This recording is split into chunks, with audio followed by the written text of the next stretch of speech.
Cecil, and she just started crying. And she said, "Your dad was with you."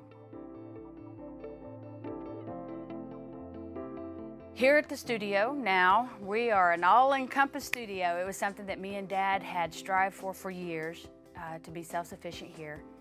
My dad was always a long-term thinker. He always thought way ahead. He saw early on the value of reproductions. So with reproductions, you're able to survive those ebbs and flows, those ups and downs in the economy. We do ceramic art tiles, coffee mugs, mouse pads, ornaments, Jacquet reproductions. Just very, very proud of where that's headed and the doors that it's opening for our art, and also being a made in the USA native product. It's a rarity. I think you always have to reinvent yourself, whether it's in art or any career. You get asked the question, well, what's the best painting you have done? And I think in most artists' mind, it's always that next one that we're going to do. When we're creating, you're sharing a little bit of your soul in every piece that you do.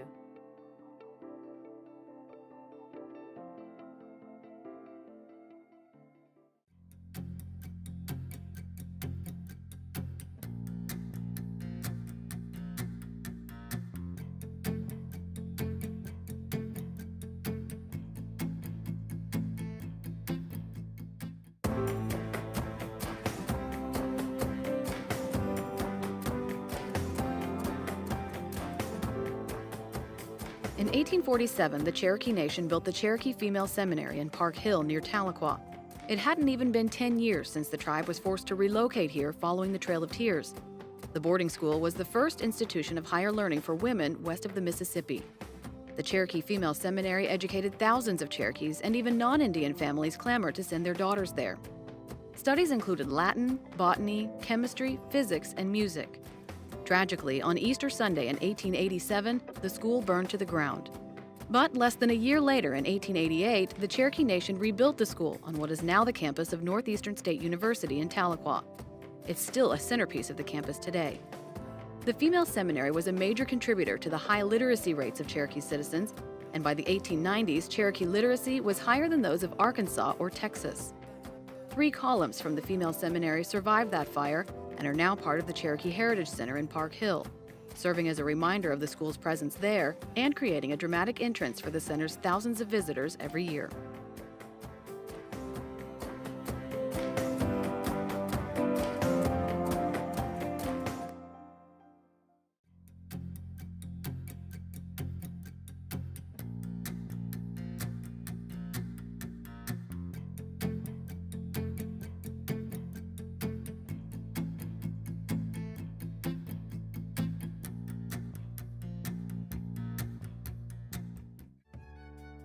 Jalagi Iniwoni Hi. Let's talk Cherokee. First phrase in English. What is your name? Gado de Jadoan. What is your name? Gado de Jadoan. My name is Dawadoan Hian. My name is Dagwadoan Hian.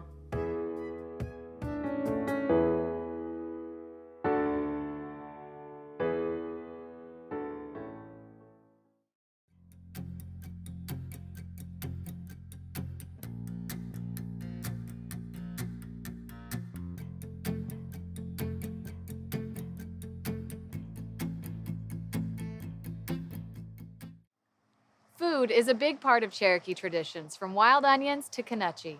But a chef in Tulsa is reimagining Cherokee dishes using healthier ingredients, some from his own backyard.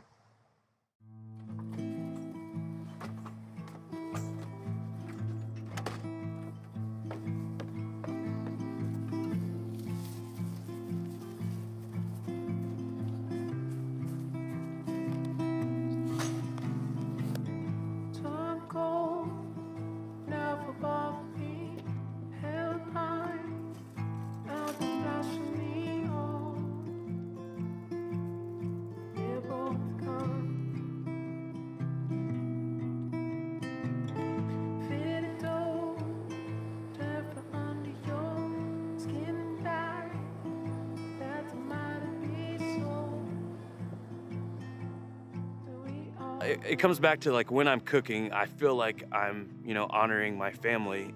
And sometimes I feel like, like someone in my family like would be like, hey, don't add that. Or, I just keep that in the back of my mind. I just feel like I've like kind of an ambassador for my family, by cooking. So from a little town in northeast Oklahoma, Kansas, Oklahoma, I think we're up to 600 people now. I think it was 400 when I was young, like when I was still living there at the time. Everybody was related, so yeah, you had to go to the next town to meet people. Yeah. So my bike is the way I get around town everywhere. I go grocery shopping using my bike. I mean, biking is definitely one of my favorite things to do, and it allows me to go throughout all of Tulsa and find all these, natural foods everywhere. And I noticed all these traditional plants and everything growing around Tulsa, and I just started from there and try to be self-sufficient. And like, if I need, mustard greens, there's pulp greens I could go get instead for free. We also have variations of acorns lying around that you can make soup out of. But yeah, if you just shuck these, or you can just mash them up a little bit and add them to soup, which is, I don't know, it's kind of a flavor you really wouldn't expect. It's kind of buttery.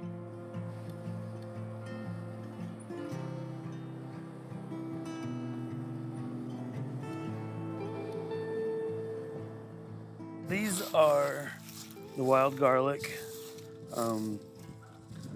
They're looking like they're getting a little old, so I like to try to pick them as soon as I can. These little ones are good. I like to put them in salads, like fresh salads. The onions will be out later, and then they're a lot darker than this. And they grow taller also. I'm a really big advocate for eating healthier, and especially within our nation, because diabetes is such a killer. I really like to take our traditional foods and go a healthier way with it, and just something that people would still want to eat, even though it's not the same way they cooked it. Just a very healthier way of eating it. For instance, at Chimera, I cook Indian tacos, but instead of frying them, I use a pizza stone in the oven and get it as hot as I can, and it just, like, within 2 minutes, it puffs up, because the heat's so intense. So that's a healthier way to eat fry bread, so it's more baked bread. I had my great aunt come in one time, like the only time she's been in downtown Tulsa. She tried the Indian taco I made, and she told me it was good, so I guess I did something right, even though it wasn't, deep fried. So being able to represent the Cherokee Nation with what I do, I feel like I would be making our nation proud, because I'm trying to make it healthier. And, I try to cook some of this food. It definitely reminds me of being back home with my family. And they're only like an hour and a half away, but still, just not being able to make it to like family dinners all the time, that could be tough sometimes. So even though my grandmother, who passed away, who taught me how to cook, I still feel like it's me kind of honoring her memory, and it just makes me feel more connected to my family. Even if I'm not cooking for them, I'm cooking for strangers. I like that because I feel like I'm using something that my family taught me to feed others. I just like making people happy, and if it's, like I said, if it's something that I enjoy so much that someone else can enjoy, then that makes me really happy.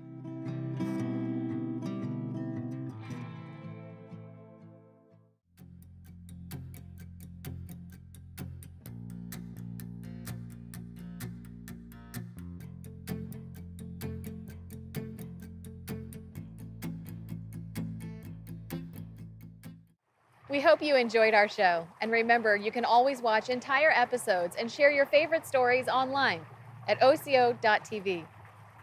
There is no Cherokee word for goodbye. because we know we'll see you again. So until next time, Widow. With breathtaking views along the scenic Illinois River, the excitement of a traditional game of stickball, and the vibrant history and culture of the largest Native American tribe in the United States, Cherokee Passport is your all-access pass to adventure. It's your turn to explore the 66,000 acres that make up Cherokee Nation. From the natural beauty of our lakes and rivers to engaging cultural attractions, there is history and beauty around every corner. The Cherokee National Supreme Court Museum. It's the oldest government building in the state of Oklahoma, built in 1844, not long after the Cherokees' forced removal into Indian Territory. Along with the Cherokee National Supreme Court, this historic building housed the printing press of the Cherokee Advocate, the first newspaper in Oklahoma. Today, visitors to the museum learn about the early establishment of Cherokee governance and see firsthand how Oklahoma's oldest newspaper was created. The Cherokee National Prison Museum. Built in 1875, the Cherokee National Prison Museum offers visitors a glimpse into the unique history of Indian Territory. During the tumultuous years of 1875 to 1901, this was the only prison in all of Indian Territory. Today, visitors to the museum learn about infamous outlaws, the wrongfully accused, and can view a replicated 19th century jail cell. The John Ross Museum and Ross Cemetery. The John Ross Museum highlights the life of John Ross, perhaps the most well-known principal chief of the Cherokee Nation. The museum houses exhibits on the Trail of Tears, the Civil War, the Cherokee Golden Age, and about Cherokee Nation's passion for the education of its people since time immemorial. Next to the museum, the historic Ross Cemetery, the burial place of Principal Chief John Ross and his family, numerous high-ranking leaders of the Cherokee Nation, and several survivors of the Trail of Tears. Sequoia's Cabin Museum. Located in Sallisaw, Oklahoma, Sequoia's Cabin Museum was renovated by Cherokee Nation in 2017. Renowned Cherokee statesman and inventor of the Cherokee syllabary, Sequoia built this one-room log cabin in 1829. Surrounded by a lush 10-acre park, visitors to the museum will find relics and documents associated with Sequoia's life and learn more about the revolutionary Cherokee syllabary. The Cherokee Heritage Center. Built in 1967, the Cherokee Heritage Center includes the Cherokee National Museum, where visitors learn the tribe's history from our original homelands in the southeastern United States to present-day Oklahoma. Visitors can also take a living history tour through Dilligwa, a traditional Cherokee village set in the year 1710. Also on site, Adams Corner Rural Village, the Cherokee Family Research Center, Cherokee National Archives, and a gift shop. Ready to discover the Cherokee Nation for yourself? Learn more about the Cherokee Passport at visitcherokenation.com and receive admission to 5 Cherokee Nation museums and more. In the Cherokee Nation, news happens every day. Cherokee Nation's economic impact on the state of Oklahoma now exceeds $2 billion. The dollars that are generated here are creating jobs. It benefits everyone, creating headlines. The new 469,000 square foot health facility is the result of the largest joint venture agreement ever. For the people of the Cherokee Nation, we'll impact them for generations to come. Creating opportunities. Cherokee Nation employees can now take 8 weeks of paid maternity leave. We have lots of young mothers and young families, and this is something that's very exciting. This year, the tribe awarded $5 million to superintendents from about 100 public school districts. When it comes to education, we're all in it together. Creating a better place to call home. The Wilma P. Mankiller Health Center in Stillwell, Oklahoma, nearly doubled in size. That this absolutely will make a tremendous impact on the quality of life that's going to provide more jobs. Mankiller Health Center in Stillwell, Oklahoma, nearly For more doubled in Cherokee size. Nation news, visit onadisco.com. This impact on the quality of life that's going to provide more jobs. Mankiller Health Center in Stillwell, Oklahoma. For more Cherokee Nation news, visit onadisco.com.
Coming up, it's a foraging tradition passed down through generations. Why picking patches of wild onions is more than just that. You experience a very special feeling being one with nature and knowing where our food comes from. And casting a line with professional angler and Cherokee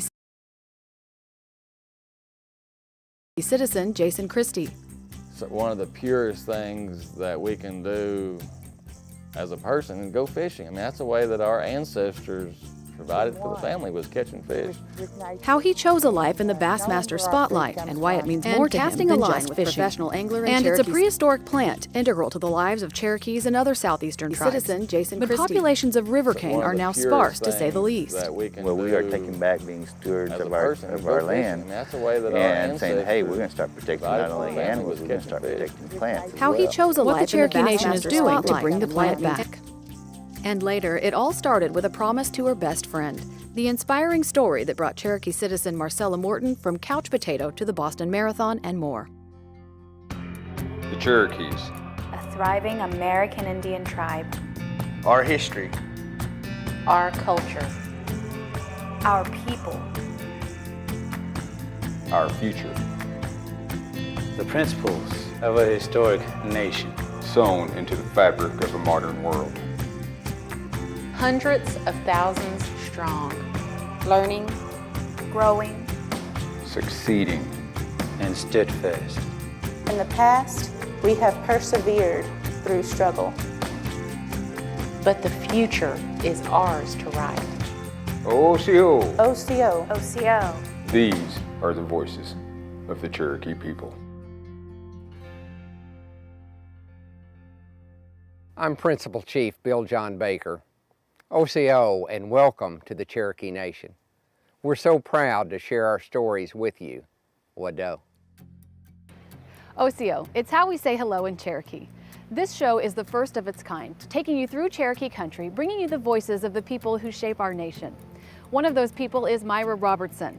Like many Cherokees, she looks forward to each spring because it's wild onion season and a time to share with the people she loves.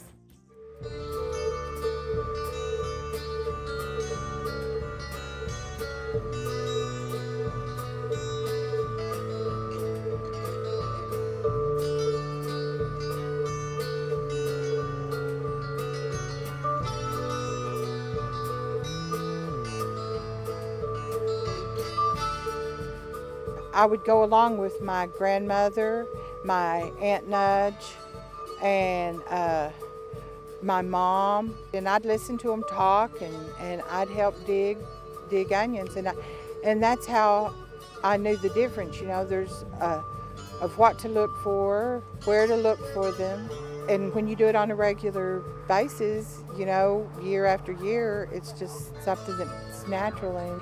And there's certain places, you know, that are well known, you know, to the people that do gather mushrooms or dig onions or get possum grapes, huckleberry, you know, I mean, they know where it grows. And a lot of patches is a common place, you know, and you see different families going to that spot to get them. We usually clean on site, that way you can leave the roots. You always leave something that you don't take and without giving back. You know that they're going to be there next year, you know. It depends on the weather and in the different regions, different areas of the Cherokee Nation, like how they grow. Some comes up earlier in certain areas than in other areas. After they're clean, you just chop them up and you cover them with water. If they're young and they're tender, it don't take them very long, you know. And you just cover them in water, put a little bit of salt in there, and you just let them cook down, you know, and boil down. And once they are tender, then you just take your eggs and you just beat them up and you pour them in there, and it don't take them very long, and they're ready. That's it. It's real simple.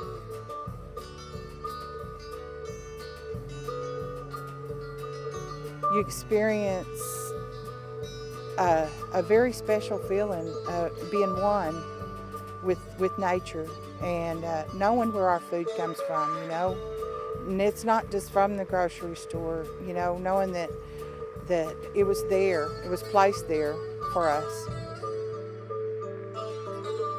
2 or 3 years back, you know, we had went to dig onions in this certain place, and in the distance, I could see another Cherokee family, but I couldn't tell who they was, and they couldn't tell who I was. But we put our hand up and greeted one another. And I stood there and I thought, how much longer is it going to be like that when you could go out, you know, to the woods and you can greet these, you know, another Cherokee family, and you know, they know what you're there for and you know what they're there for, you know, and it feels good. And I thought, you know, that left an impression on me. That's what life is really about, you know, is being around those that you love and enjoying what is given to us as a gift. There'd be a bunch of my cousins, we'd all get together.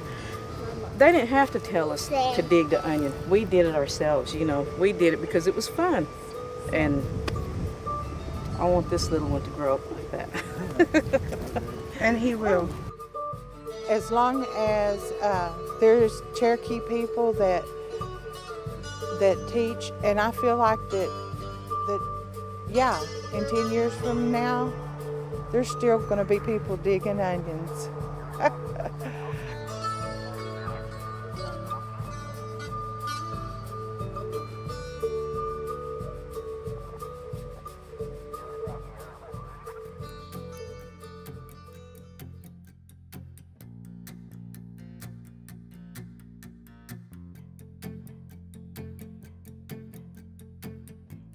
The Cherokee Nation celebrated the opening of its newest casino just south of the Kansas state line, bringing 135 new jobs to the South Coffeyville area.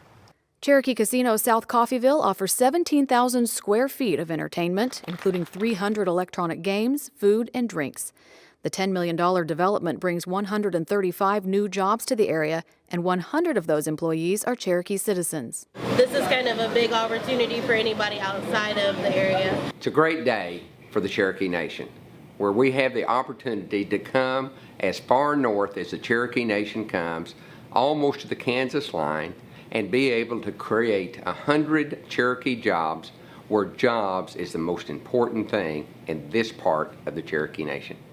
Cherokee Casino South Coffeyville is located on North Highway 169. The Cherokee Nation is proud to sponsor several professional athletes who have mastered their sports. Today, we're going fishing with professional angler and Cherokee citizen Jason Christie, who takes us out on the lake and tells us how he turned his passion into a career. From Park Hill, Oklahoma, Jason Christie.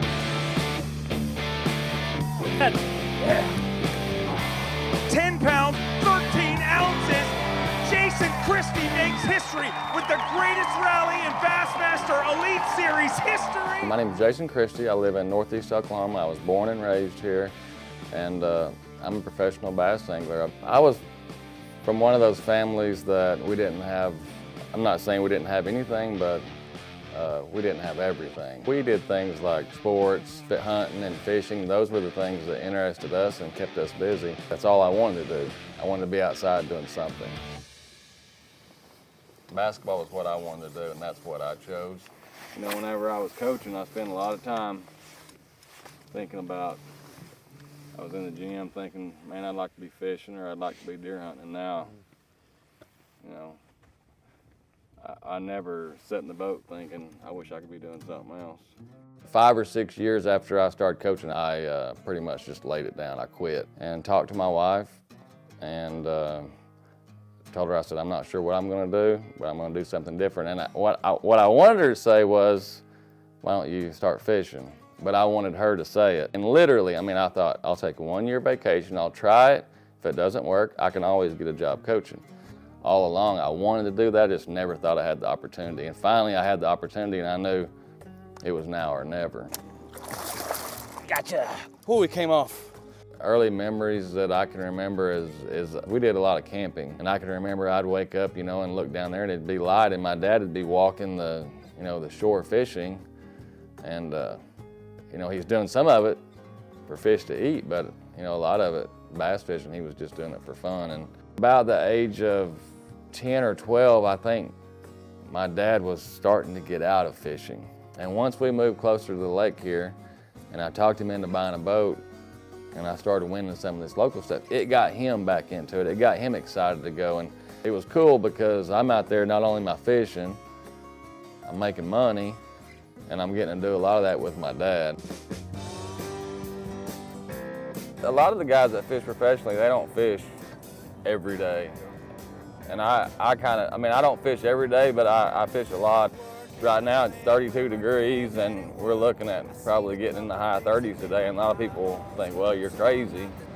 This time of year is when the fish are the heaviest. Day one Bassmaster Classic, first 5 minutes, it's on, baby. The competition's fierce. I mean, anytime you put anywhere from 100,000 to 500,000 on the line, you're gonna have fierce competition. I mean, we're all buddies before we take off that day, but once we take off, we're competitors. I mean, the thing about bass fishing is there's only one winner.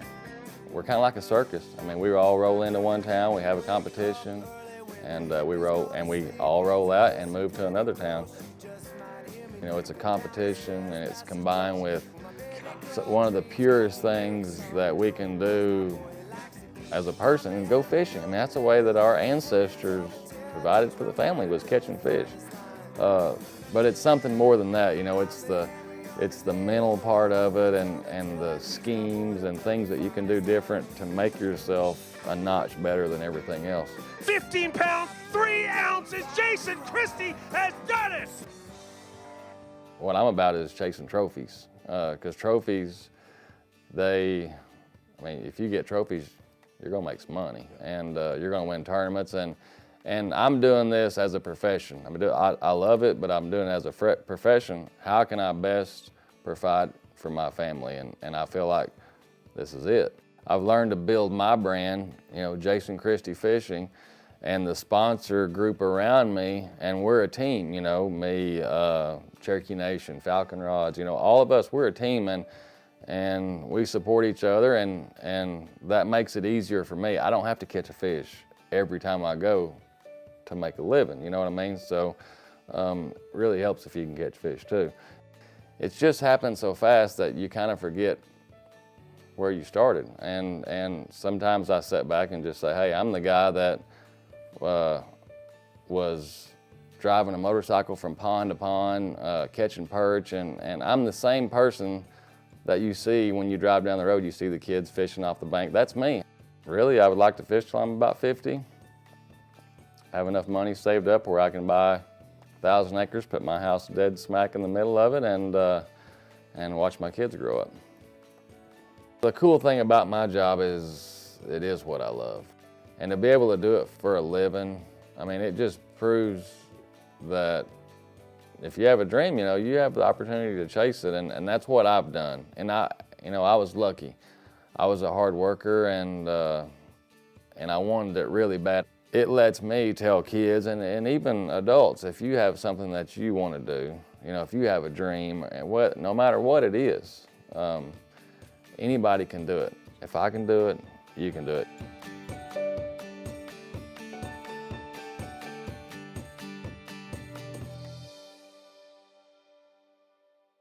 And Jason Christie will have the opportunity to fish for the title on one of his favorite lakes next year. Principal Chief Bill John Baker was among the state and local leaders who announced they're bringing the Bassmaster Classic back to Tulsa in 2016. The Cherokee Nation's Hard Rock Hotel and Casino will be one of the sponsors of the tournament and all the events surrounding it. The tournament will be next March at Wolf Creek Park, Grove, and Grand Lake of the Cherokees here in Oklahoma. The Bassmaster Classic was last held in Tulsa in 2013 and brought close to 100,000 visitors to our area, and millions more watched it on TV. Those that watch it on TV from all over the country will want to come to Grand Lake of the Cherokees to experience what they saw the professional anglers do and experience in their time here. The Classic champion will earn $300,000. The other competitors will split the remainder of the $1 million payout.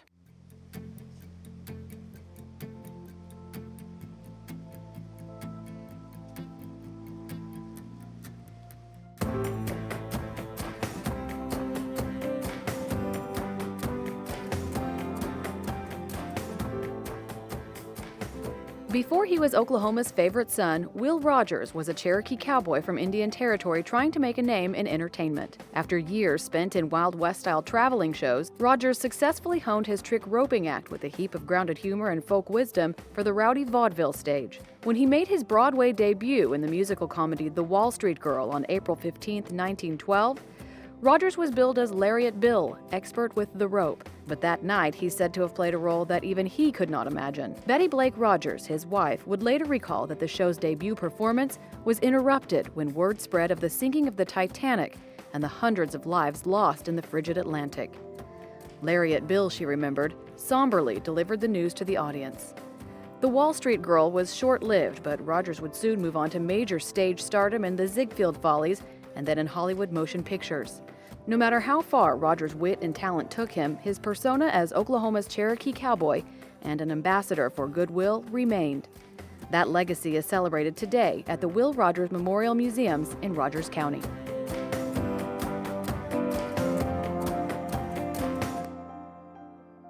The Cherokee Nation handed out more than $4 million to area school districts, the most it's ever given out from car tag sales.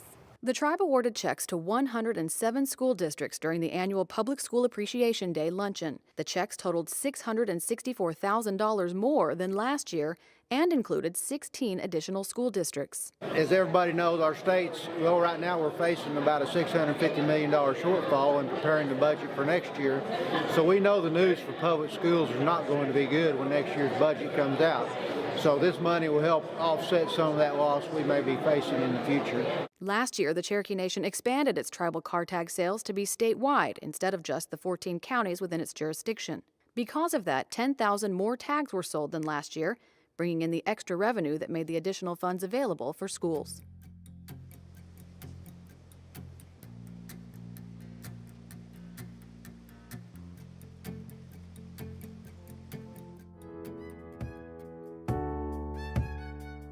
Jalagi Iniwoni Hi. Let's talk Cherokee. First phrase in English. How much does this cost? Hilan Jugan Walstin Hian. How much does this cost? Hila Jugan Walstin Hian. This costs $10. Hian Skonhi Adelan Jugan Walstin. This costs $10. Hian Skonhi Adelan Jugan Walstin.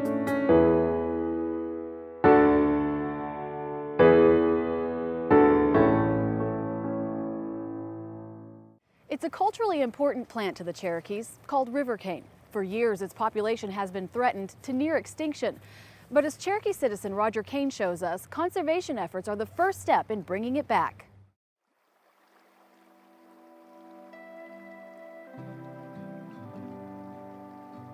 My name is Roger Kane. I'm from Tahlequah. I was born and raised in Tahlequah, Oklahoma. I'm half Cherokee. My Cherokee name is Edo, which means walk around aimlessly. And that's kind of what I do, is walk around, hunt for river cane on tribal land. I got into grad school, I realized nobody's studying river canes. And so it's like, I think I'll write a proposal. I wrote a proposal in my grad class and then proposed at Cherokee Nation. And in 2012, they decided to go with the River Cane Initiative. It's a plant that's never really been studied. We are in southern Adair County. We're just south of Bell, Oklahoma, and we're in the heart of Cherokee country here. And so we'll go out and we'll physically walk off. It's called ground truthing, where the river cane is, search for it, then we'll GPS it, and then we map it out. And after we get it mapped out and everything, then we're going to go in, we're going to start measuring, keeping data on it. And what the tribe is doing, once we get this data collected, there are no other tribes with this amount of river cane located on their land. And so what we were hoping to do once we get established is to start creating river cane forests once again, like they used to be. Where we are taking back being stewards of our land and saying, hey, we're going to start protecting not only animals, we're going to start protecting plants as well. And this plant is good for the environment. If we start having more river cane along creek banks, the wash-off coming off from the fields up above that are, that have cattle, have livestock grazing on them and stuff like that, when it washes off, it filters down through river cane and it filters out so the creeks are cleaner. River cane is part of the bamboo family, and it's been so important to Cherokees. Southeastern people, all Southeastern people use river cane, not just Cherokee. River cane is an endangered species that's good for the environment. It's tough. I mean, it's been here thousands of years. They find it in the bellies of woolly mammoths eating it. And then they find the river cane inside caves in Tennessee, Missouri, miles deep into caves in Ohio with torches made of river cane. I'm doing this for Cherokee people, and doing this for this plant, doing this for our grandchildren, our great-grandchildren. It's doing this because this plant deserves to be protected, needs to be acknowledged for its importance. It protected us, it fed us, it did all sorts of stuff for our people going back thousands of years. That's what this plant did. It doesn't deserve to just die off because we've too modern, we don't need this plant. Oh, we needed it for baskets or blowguns. We need it for more than that. We need it more for the environment. We need it for our history and our culture, because it is important, because if it wasn't for river cane, we wouldn't be here. We wouldn't be Cherokees, we wouldn't be Creek, we wouldn't be Chickasaw, we wouldn't be Choctaw, because this plant pretty much made our houses, made our homes, made our life easier, because that was what we used. It's something that we need to keep on exploring with and reading and researching, and not just depending on books, but also what our family stories and also on our experiences with it as well. You know, this plant did us well when we needed, our ancestors needed. Let's do them well now.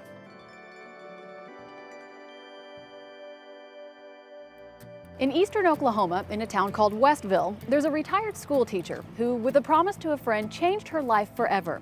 For years now, she's used that promise to inspire others to live healthier lives. My name is Marcella Morton, and I'm from Westville, Oklahoma. I've lived here all my life. I started out really heavy. I didn't care that I was overweight. I didn't want to start exercising, and I liked eating junk food.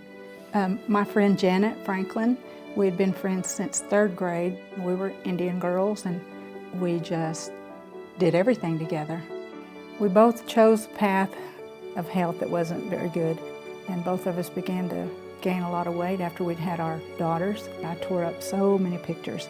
I was so upset at how big I was and how fat I looked. We prided ourselves in being able to cook like our moms, so we did a lot of greasy cooking and baking and enjoyed that because our families enjoyed living like that and eating like that. We didn't really think that was a bad thing until she got cancer.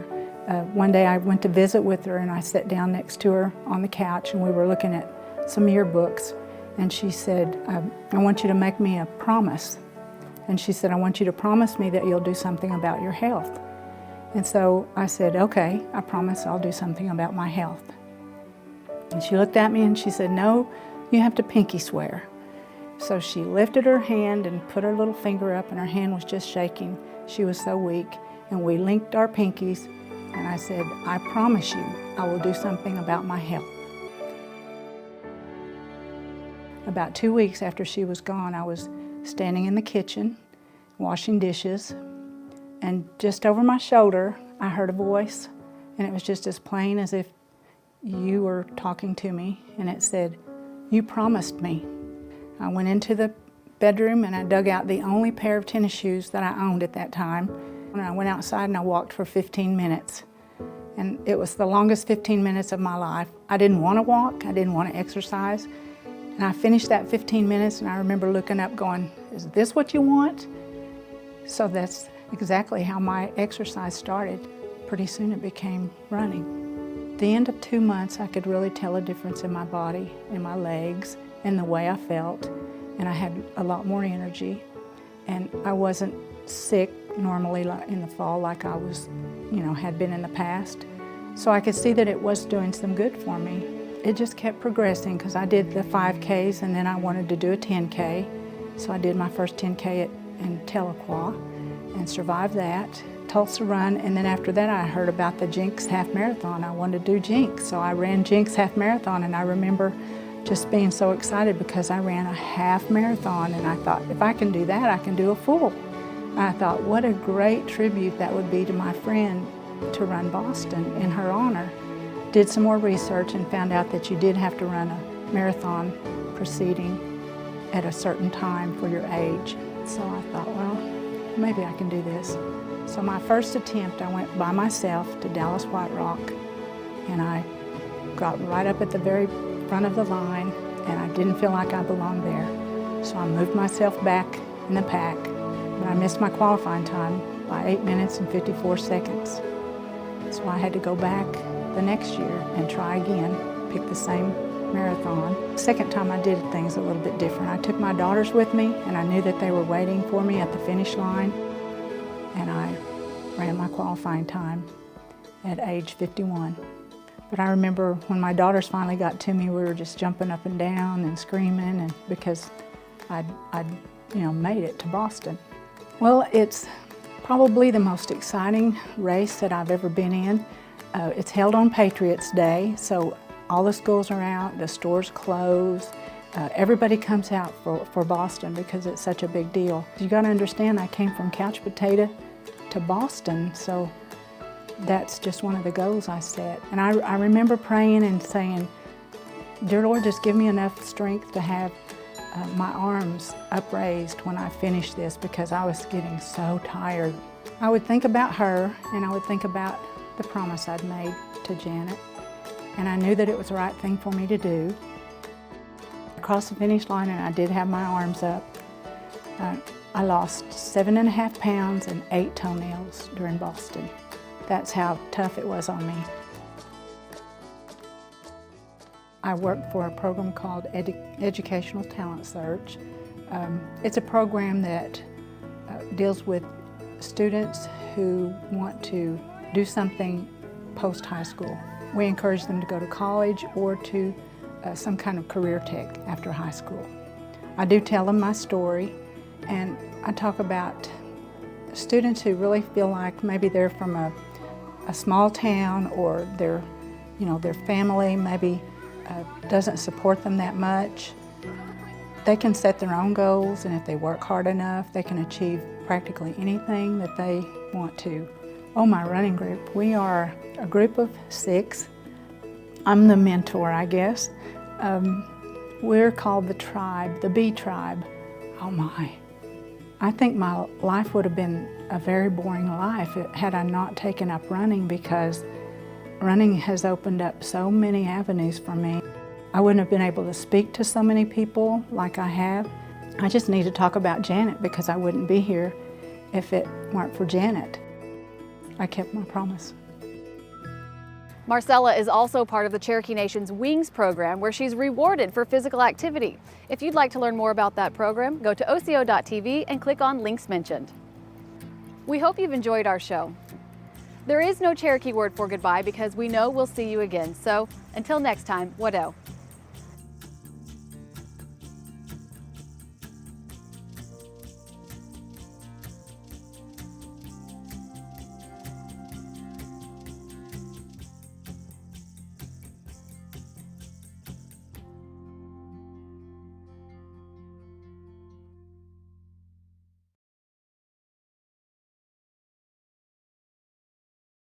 Coming up, his life's work is to ensure Cherokee culture doesn't become history.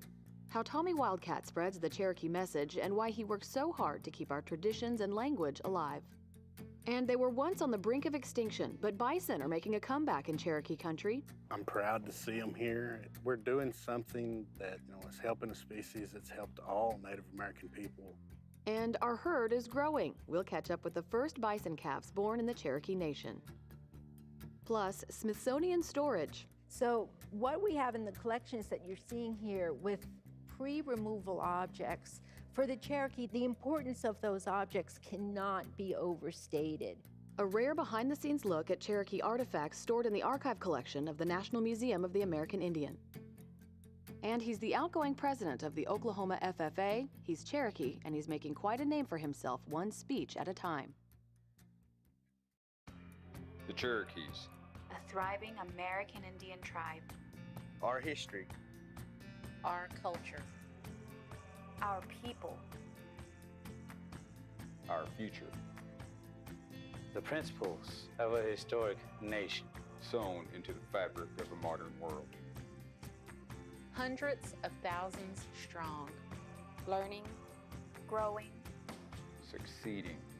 and steadfast. In the past, we have persevered through struggle. But the future is ours to write. OCO. OCO. OCO. These are the voices of the Cherokee people.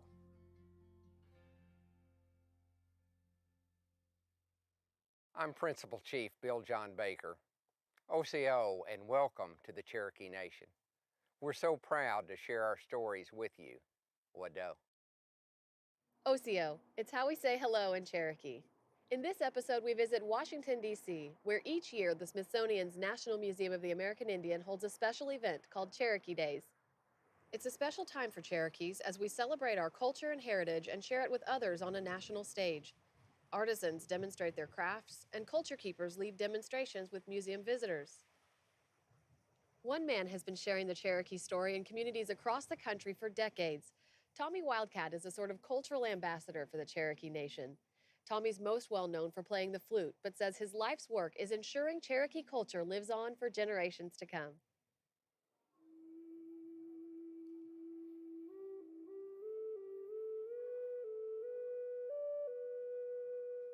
My name is Tommy Wildcat. I work for the Cherokee Nation as a history cultural specialist. I assist and help in people who are wanting to learn a little bit of their heritage, taking on the role of representing the Cherokee people. I've been doing that pretty much all of my life. And in my professional career since 1988, when I first started getting involved with the Cherokee public, it starts from the roots of teaching the kids around me. OCO, Tohija Nagada. My name's Tommy Wildcat, and I promote the beautiful world of the American Indian.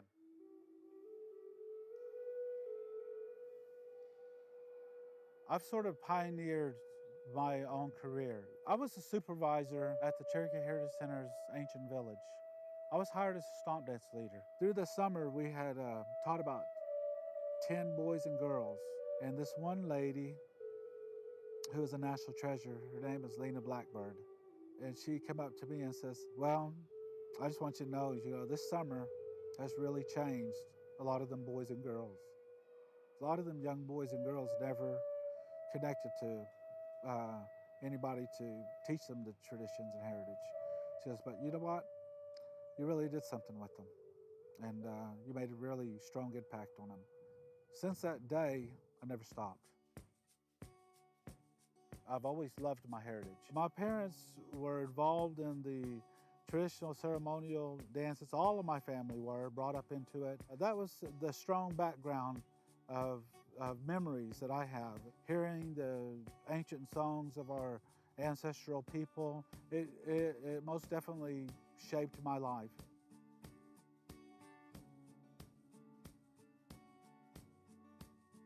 My dad and mom gave me a chance at life.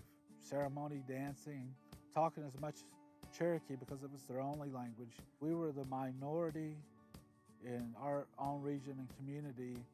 My mom and dad gave us that chance at life. And that's the same thing that I'm passing on, that I've been passing on for 25 years. To non-natives, there's very few of us left.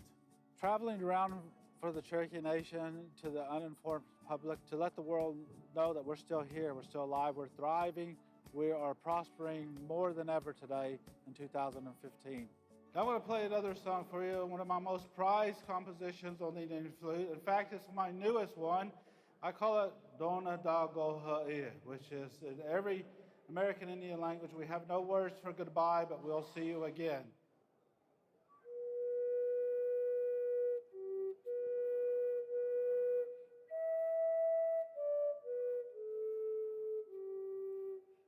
I've been very fortunate to make my own music and play at some really extraordinary events.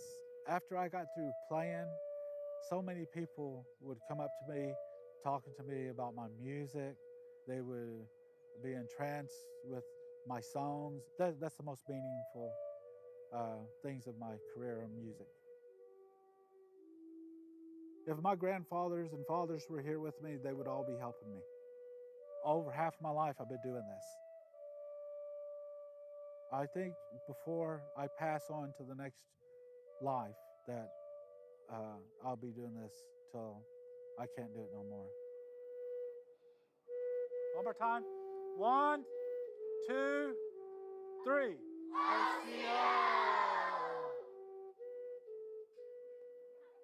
What else?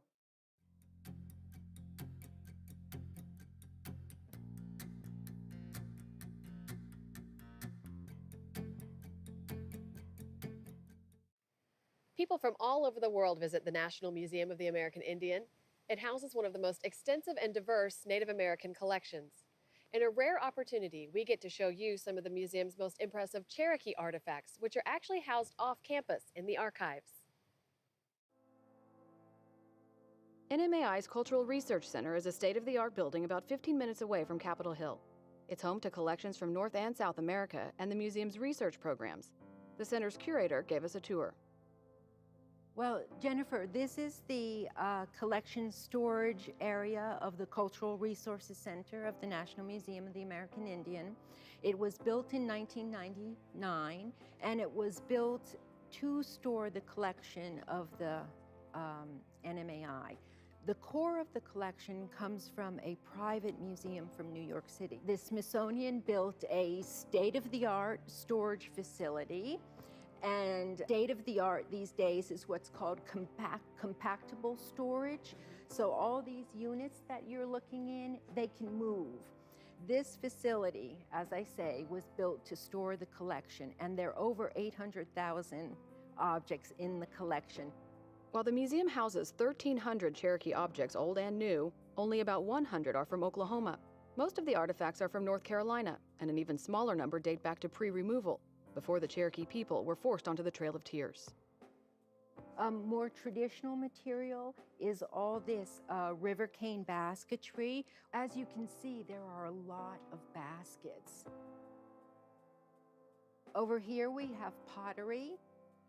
One object that I'm very happy to have in the collections is this piece of pottery right here, because I met the maker of this pot. It was made by Louise Bigme, and to me it's a very touching, and I'm very happy that the NMA has that in the collections, because as I say, I knew Louise and I knew how much she cared about Cherokee traditions, about making pottery, making basketry.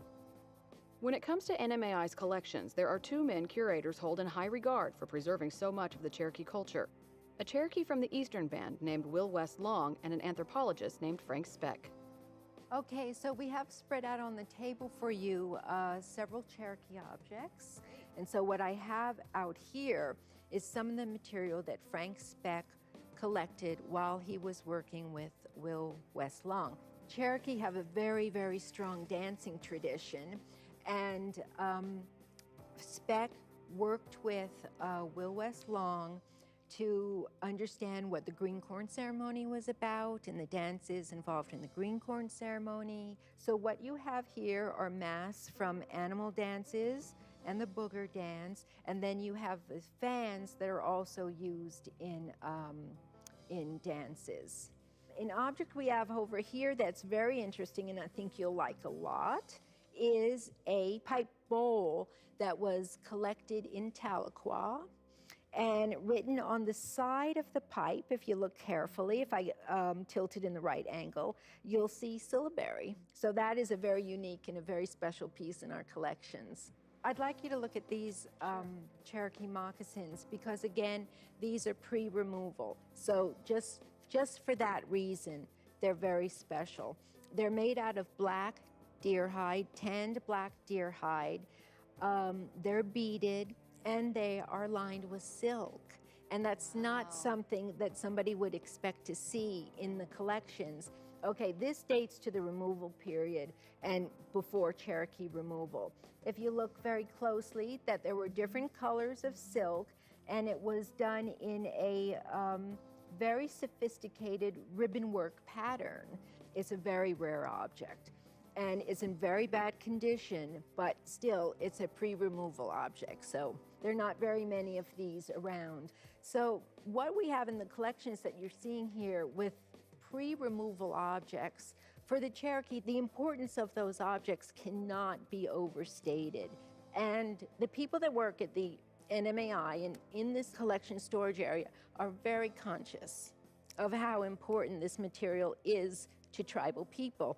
And we show that respect to the objects in every way we can. So this entire building was built to be a handsome building that tribal people would want to enjoy to come to, and that they would feel comfortable working here. And we have a lot of spacious areas where their material can be spread out and they can spend as much time as they want with that material. But this entire building is built to safeguard the collection and to show our respect to the people whose cultural heritage it is.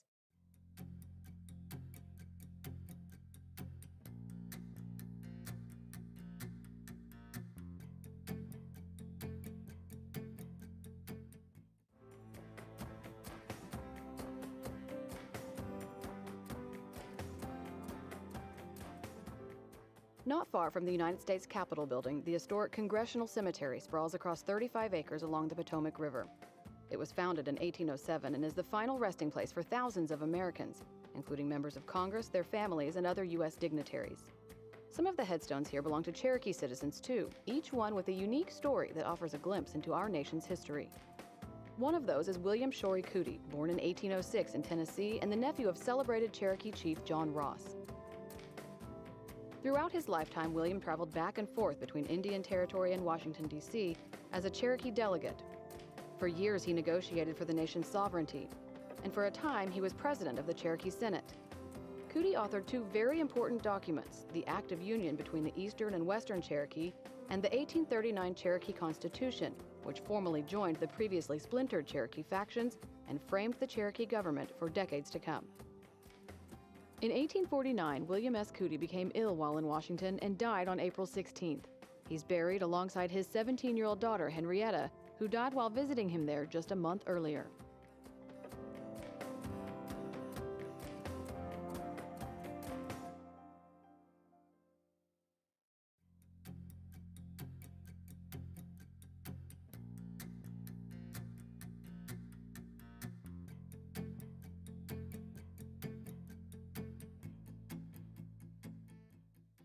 Back here in the Cherokee Nation, the tribe has relocated several Badlands bison from South Dakota to their new home in northeastern Oklahoma.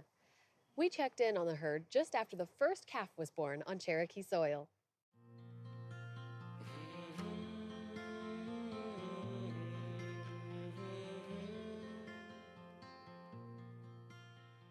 Buffalo are a wild animal. When you look at the past and what they've been through and what they've overcome, it's quite a story. You know, to go to the brink of extinction and then being brought back now is, you know, there's not a lot of species that could say that they've been there. My name's Chris Barnhart. I'm the buffalo herdsman for Cherokee Nation's Natural Resources. My dad was a cowboy. He was a professional bullfighter. It's just kind of what I've always wanted to be. When this deal came about, it just kind of, I fell into it, so to speak, and I love it. You don't really cowboy buffalo, but I mean, you still have to have a lot of the same skill set. Take care of the feeding, the fencing, any management of the herd. The ones that we've got now, a lot of them are 5- and 6-year-old bulls and cows. They're going to weigh 1,100 pounds. A lot of the bulls will. Cows are going to be a little bit less. They can get up to 2,000 pounds. 5.5 to 6 feet tall at the shoulder. Buffalo really don't respect anything that's not bigger than a buffalo. I'm Gunnar Gulager with Cherokee Nation. I'm the Director of Natural Resources for Cherokee Nation. We got a hold of the ITBC, Intertribal Buffalo Council, in Rapid City, South Dakota. And they come down, looked at our place and said that we have a nice area to put the buffalo. We have to build a fence and a place to contain them and everything. And they have a roundup every 2 years in state parks and reservations where they're overpopulated. And then ITBC is made up and comprised of 59 tribes throughout North America, including Canada.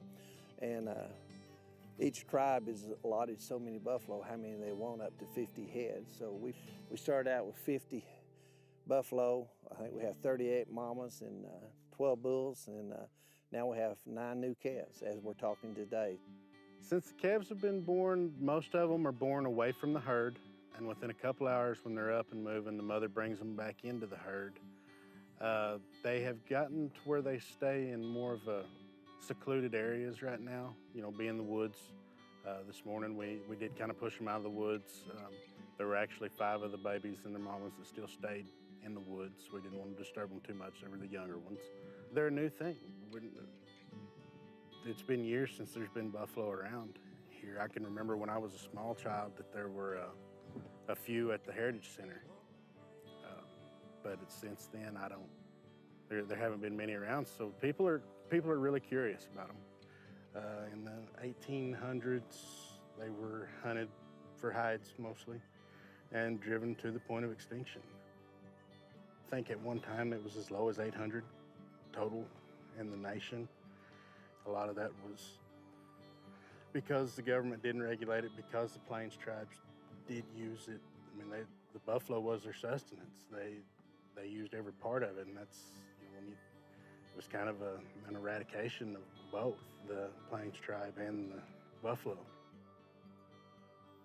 They're a very resilient animal. They were put onto reserves and have been just brought back slowly from that point. There's just something about them. They're relaxing. They're kind of a majestic animal to me.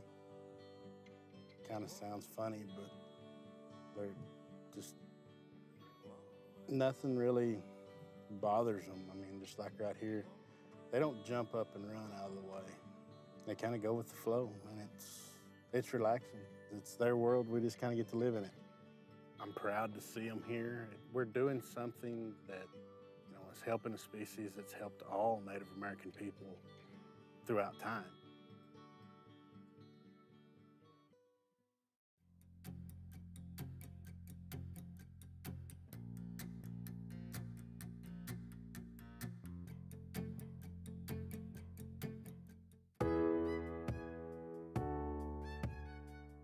Jalagi Iniwoni Hi. Let's talk Cherokee. First phrase in English, it's time to leave. Asquali Aquanigisti. It's time to leave. Asquali Aquanigisti. Let's go. Inahnagi. Let's go. Inahnagi.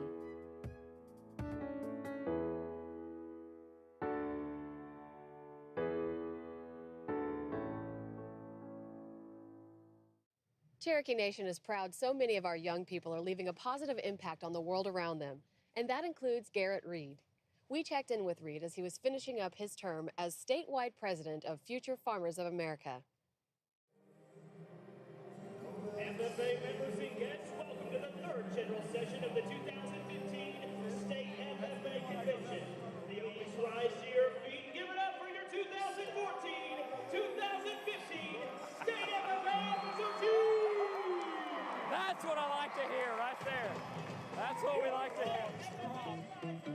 Whenever I was about 6 or 7, our Sunday school class was introduced on the stage to sing a song in front of the congregation, and I really didn't want to, so I walked up on stage and then sat down on the edge of the stage and cried while all of my friends were singing. So that kind of gives you an idea how shy I was.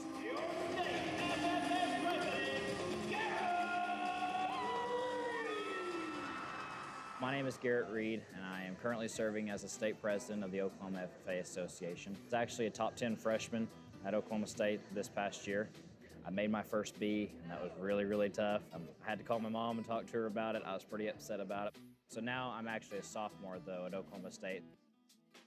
I'm from Locust Grove, Oklahoma. Grew up on a small farm. We've always had horses and mules, things like that. I've been around livestock and animals, since I was old enough to walk. I didn't start showing cattle until I was about 8 or 9 years old. family friend, local dairy farmer, had a heifer that I ended up showing, and that's really what kind of got me hooked. I guess I had worked for. It was something that I took a lot of pride in because this was mine. And that was kind of a neat feeling, almost like a little sense of freedom in a way. It just really instills in you that hard work ethic. It's a lot of drive and passion as well. Small town Oklahoma is great for me just because, like I said, you know everyone in the town, and you really have a really strong support system. But I also have my tribal community as well, as far as the people that I know, some of the elders that I can go visit with for that advice, or you know, if I'm having a bad day, I can go and talk with them, and they can, you know, share past experiences with me. I was actually president of the Cherokee Nation Tribal Youth Council for a year, and that was a really neat opportunity to get to know a lot of the other Cherokee youth that were about the same age as I was. Whenever I started out in the FFA, I was very shy, very quiet, very reserved. But my ag teacher always says he compared my bravery to a 6-week-old border collie pup. Sure, Mr. Joe Cunningham, he had a really big impact on me, opening my eyes to a lot of opportunities as far as public speaking and things of that nature. Well, right now, I'm an ag business pre-law major at Oklahoma State.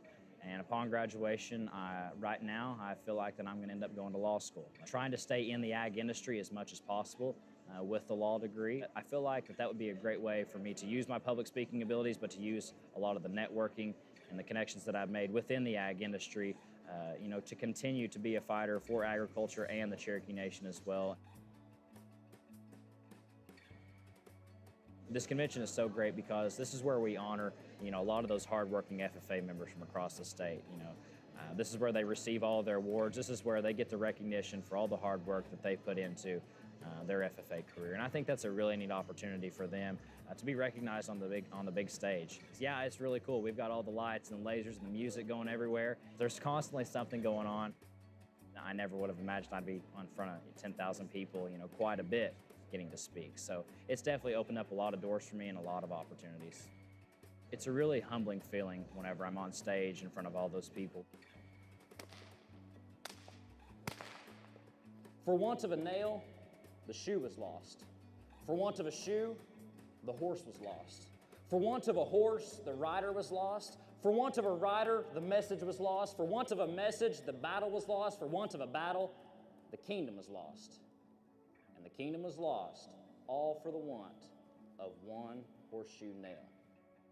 It really is humbling whenever you can see the impact that you can make on these members. FFA members, this retiring address is not about me. It's about you. It's about all 27,000 of you. This organization would not be the same without each and every one of you. I wouldn't be the same without you. Thank you.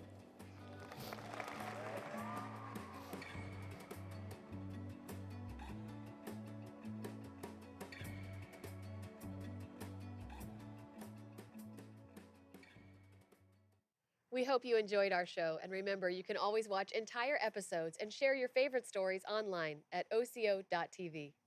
There is no Cherokee word for goodbye because we know we'll see you again. So until next time, Wado. It's your turn to visit the Cherokee Nation and explore 66,000 acres of lush Oklahoma countryside, scenic rivers and lakes, and engaging cultural attractions, like the John Ross Museum and Cemetery in Park Hill.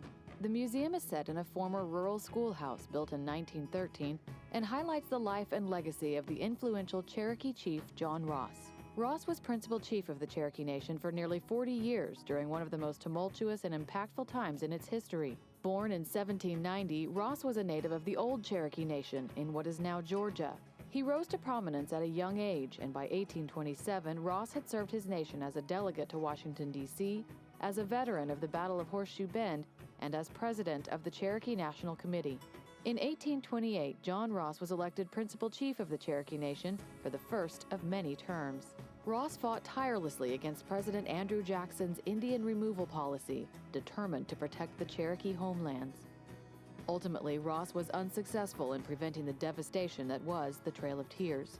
So he led the Cherokees to the new Indian Territory, where they would rebuild their government with Chief Ross at the helm. Ross and his family settled in Park Hill, Indian Territory, near present-day Tahlequah, Oklahoma. After a lifetime of working to preserve the sovereignty of the Cherokee Nation, Chief John Ross died in Washington, D.C. in 1866, campaigning for his people and his nation until the very end. He is buried in the Ross Cemetery in Park Hill, situated just behind the John Ross Museum. The cemetery is on the National Register of Historic Places and is the burial grounds for many in the Ross family, important Cherokee delegates, and survivors of the Trail of Tears. In addition to highlighting the life and legacy of Chief John Ross, the museum houses exhibits and interactive displays on the Trail of Tears, Civil War, Cherokee Golden Age, and Cherokee Nation's passion for the education of its people. The museum also has a gift shop and research area. To plan your visit to the museum, go to visitcherokeenation.com.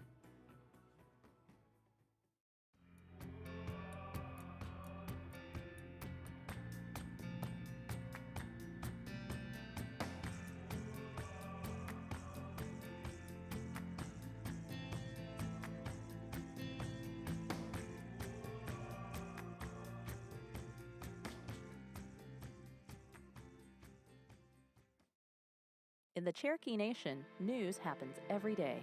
Cherokee Nation's economic impact on the state of Oklahoma now exceeds $2 billion. The dollars that are generated here are creating jobs. It benefits everyone. Creating headlines. The new 469,000 square foot health facility is the result of the largest joint venture agreement ever. For the people of the Cherokee Nation, we'll impact them for generations to come. Creating opportunities. Cherokee Nation employees can now take 8 weeks of paid maternity leave. We have lots of young mothers and young families, and this is something that's very exciting. This year, the tribe awarded $5 million to superintendents from about 100 public school districts. When it comes to education, we're all in it together. Creating a better place to call home. The Wilma P. Mankiller Health Center in Stillwell, Oklahoma nearly doubled in size. That this absolutely will make a tremendous impact on the quality of life. It's going to provide more jobs. For more Cherokee Nation news, visit onadiskoe.com.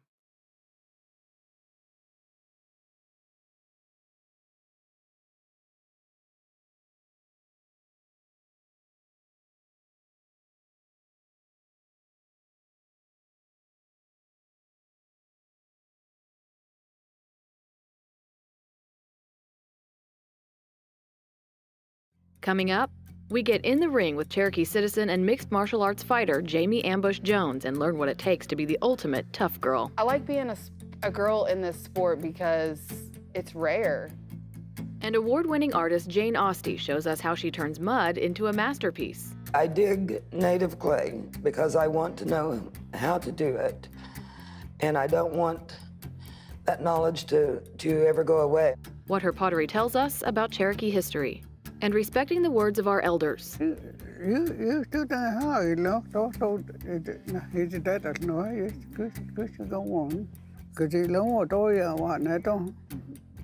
Why this 83-year-old never learned to speak fluent English and his message for younger generations.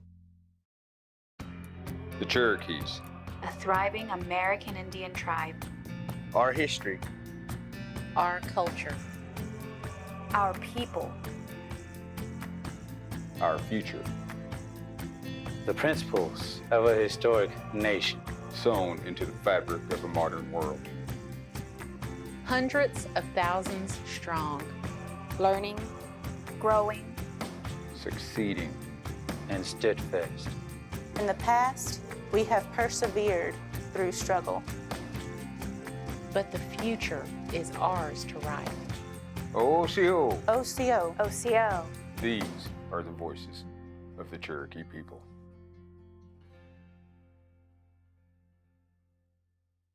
I'm Principal Chief Bill John Baker, OCO, and welcome to the Cherokee Nation. We're so proud to share our stories with you. Wado. OCO, it's how we say hello in Cherokee. I'm your host, Jennifer Lauren, in Rogers County, Oklahoma. First up on this episode, Jamie Ambush Jones. She's a proud Cherokee Nation citizen, a mother, and a mixed martial arts fighter who takes girl power to a whole new level.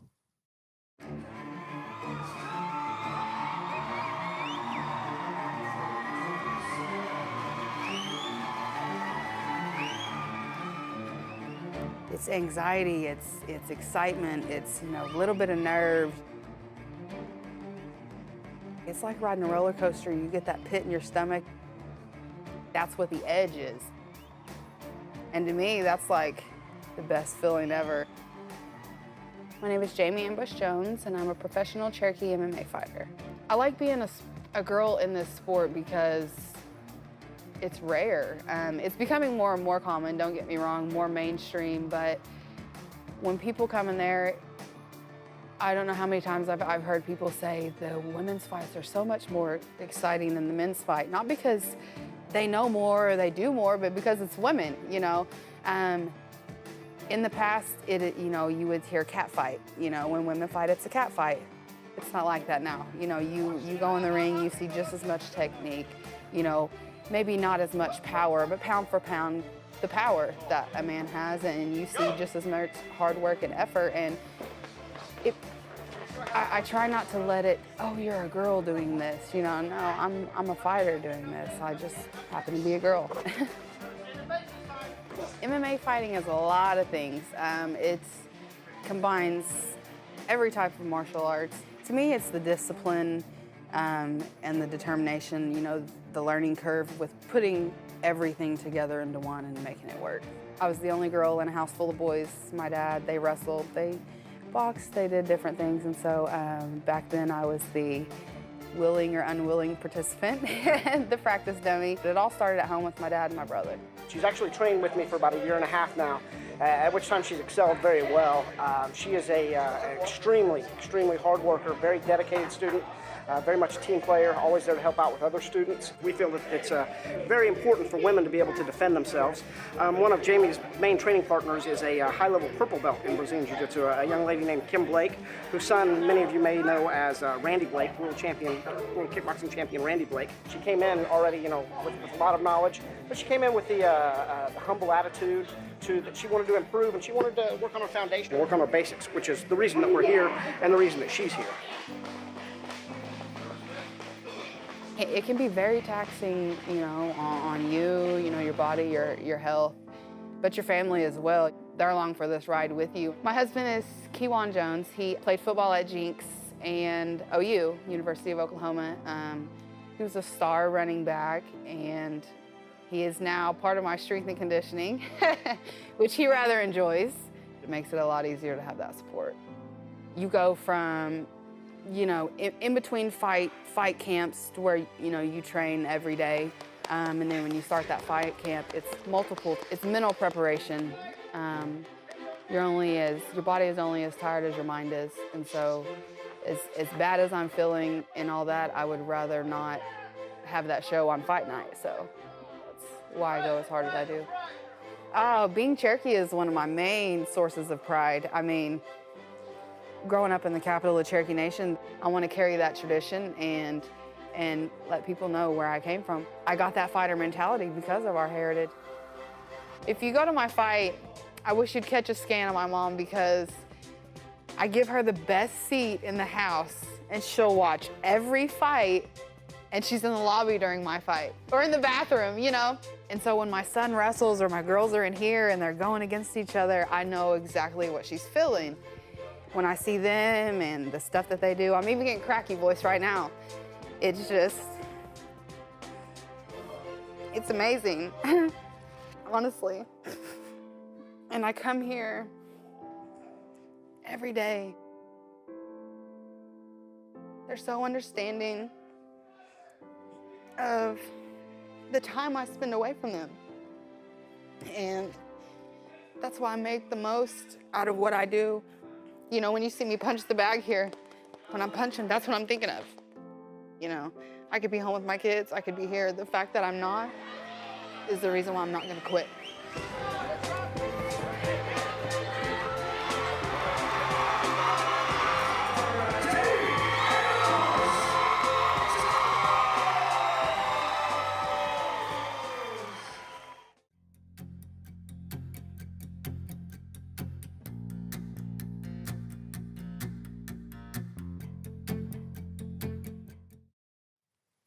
The Cherokee Nation is excited about our future, but we also want to honor our past and the elders who made our tribe what it is today. Mac Van is one of those elders. He never learned to speak English fluently and now has a cautionary message for younger generations. Just do that how you know, don't he's dead as no, just go on. Because he long tôi what này đó. Đó chứ đây.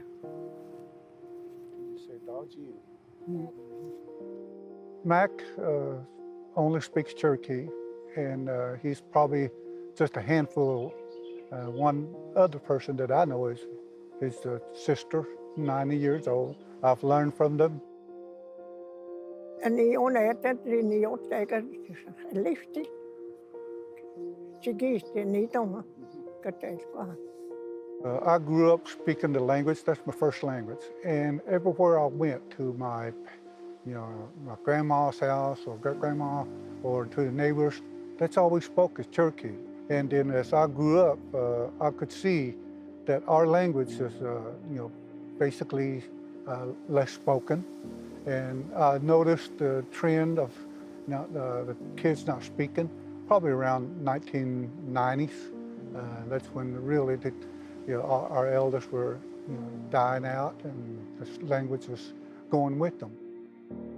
That's something else that like the one,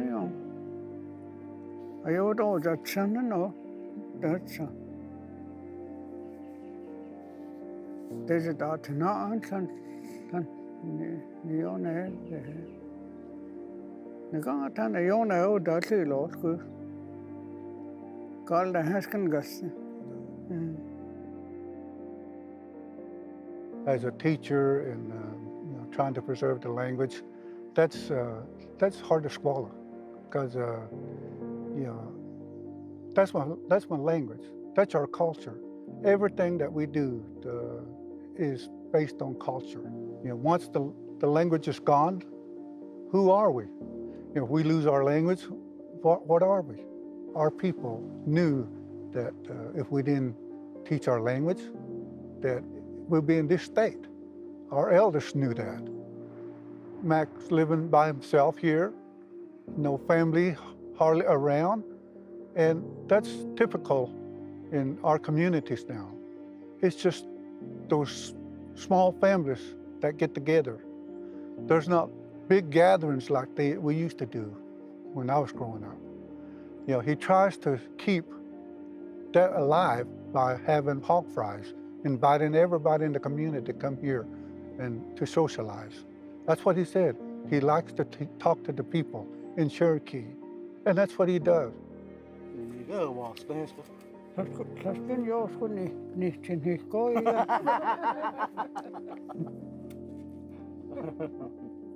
And he's at the age, 86 years old. That's got to be something to be able to speak the language with few people. I think it's good on go.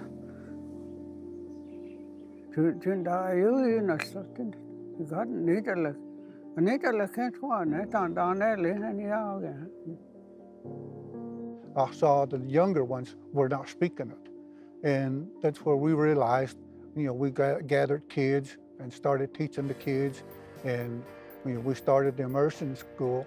And it's never too late to start teaching the language. So that's what we're trying to do right now. There's a lot of ways that we can learn nowadays, and people are learning. 100 years from now, somebody will be speaking the Cherokee language. One example that I have is there's a kid, 13 years old, started trying to learn the language, our language, Cherokee language, lives in Chicago. Nobody around him speaks the Cherokee language. And now he's 23 years old, and he helps us translate. And he learned the language just as good as I can now. He learned by the Cherokee language program that we have. We have online classes. He started with that. Then once he went further, started reading old newspapers, started reading our newspaper that we published. That's in Cherokee and English. And he started Skyping with us. He'd call at the office, and we'd talk to him for 2-3 hours. I think we need to listen to him. We can do something about it. As the younger generation, we can start teaching the language, teach the culture. you know, he's got a point. You know, if we don't do nothing about it, we're going to lose him. And that's why I think Cherokee Nation has really stepped forward in trying to teach the language and our culture to our people. And that's a good thing. We need that.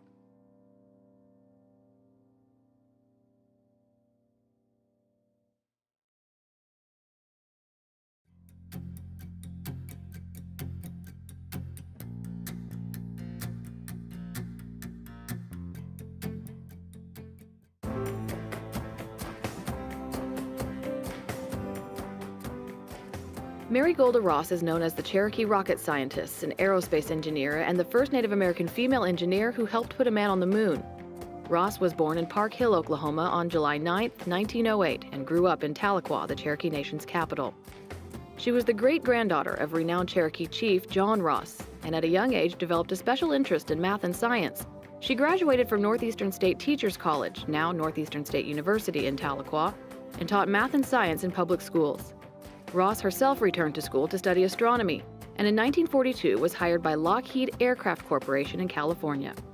Her work as a mathematician there helped create engineering designs for fighter jets, missile systems, satellites, and rockets, and helped launch the famous space race. In the 1960s, Ross became part of a top-secret team of engineers at Lockheed who created theories for space travel. She was one of the authors of a NASA Planetary Flight Handbook about space travel to Mars and Venus. After retiring from Lockheed in 1973, Ross became a staunch advocate for engineering and math opportunities for Native Americans and women. In her final years, she became a strong supporter of the Smithsonian's National Museum of the American Indian in Washington, D.C., and attended its grand opening at age 96. Mary Golda Ross passed away in 2008, just 3 months shy of her 100th birthday.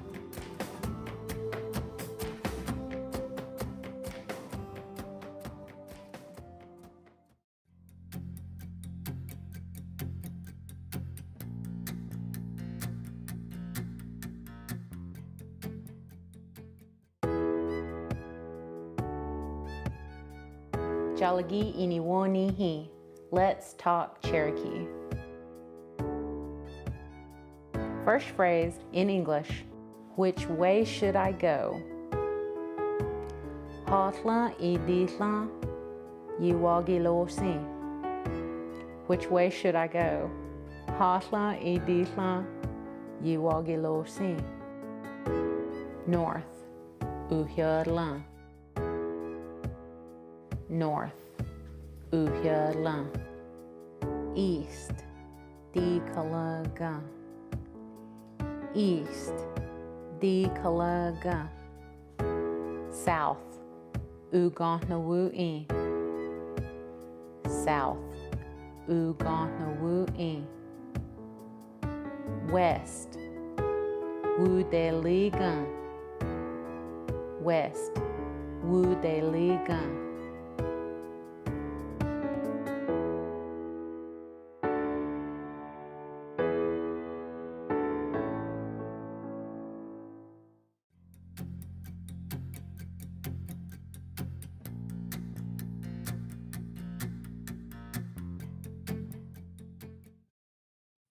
Jane Austen is an award-winning artist, making pottery the same way our ancestors did.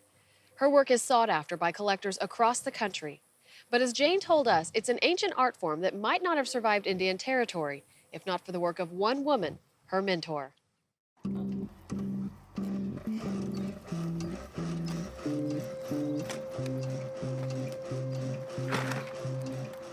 I've been told that clay is the most plentiful resource on earth. And in my mind, I think of it as that substance that's holding the earth together, our Mother Earth. I dig native clay because I want to know how to do it. And I don't want that knowledge to ever go away. I want to teach others how to do it. I'm Jane Austen. I'm Cherokee. I've been making pottery for about 30 years. I had to take a class at Northeastern when I was finishing my fine arts degree, and it was sculpture and pottery. But I didn't want to take the class, but I had to complete the degree. And I've been doing it and loving it ever since. I was very inspired by the teacher I had at Northeastern, and I met Anna Six-Killer Mitchell at the same time. Well, I believe we met in '87, and I had an assignment to interview an elder or an artist, and I chose her because I was just starting to do pottery. Anna inspired me, and she became my lifelong friend and inspiration for doing Cherokee pottery. She taught a lot of people. I maybe bugged her more than any of the rest of them. When she started making pottery, nobody else was doing it that we knew of or that anybody knew of. And she taught herself. In 1989, they recognized the first Cherokee National Treasures. And it was all men except her.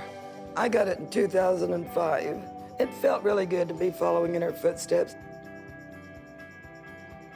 I think pottery is one of our greatest historians. You know, it can tell us about where we lived, when we lived there, and what we ate, what our ceremonies were. I know the oral tradition's wonderful, but the pottery, you know, with scientific testing and all that, it can really tell us the story of our people in those pots. You know, the many different shapes and types tell us there was a pot with a neck. It was used for holding liquids. You got a big open pot that was used for cooking, probably.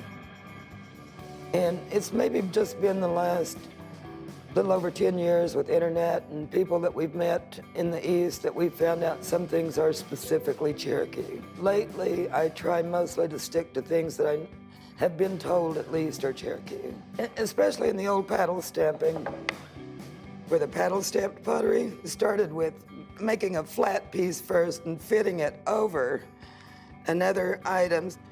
And a long time ago, they probably used a nice round gourd to get this going. But paddle stamping achieved several things. It wasn't done just for fun. Usually the pots that were paddle stamped were cooking pots. But this served several purposes and had that texture you needed. You needed this to be able to pick the pot up without dropping it so easily. It also conducted heat better than a slick bottom. But after your needs are met, then you want beauty in your life. So aesthetically, pretty soon we had symbols that made things more beautiful. This one is a variation on the friendship design. I like making the old pots. I think maybe to honor our ancestors. The pottery that I make, no matter how contemporary it gets, its foundation, what it's based on, will always have that connection to what is Cherokee. Yeah, I've been teaching for almost, well, about 20 years or longer. But now I have a granddaughter. I think my granddaughter is probably going to be the one that will keep doing it. Lily is the only one in my family that has done pottery and kept doing it. I think she's going to keep doing it. This is the first time I'm going to have Lily help me learn how to do an outdoor firing. She's watched before, but today she's going to work on it. This is the next phase for her to learn how to do a traditional firing. So this year, we applied for her to go to Santa Fe Indian Market with me. At 14, she got in to the market. I'm really happy for her because she likes it and she's really good at it. But I'm happy to see at least one of my children or grandchildren do it. I'm really proud of her. It's a beautiful day for clay digging. I like this part of the process. You know, it teaches us what our ancestors did. Anna was still digging clay when she was 80. That means I got 10 more years to go.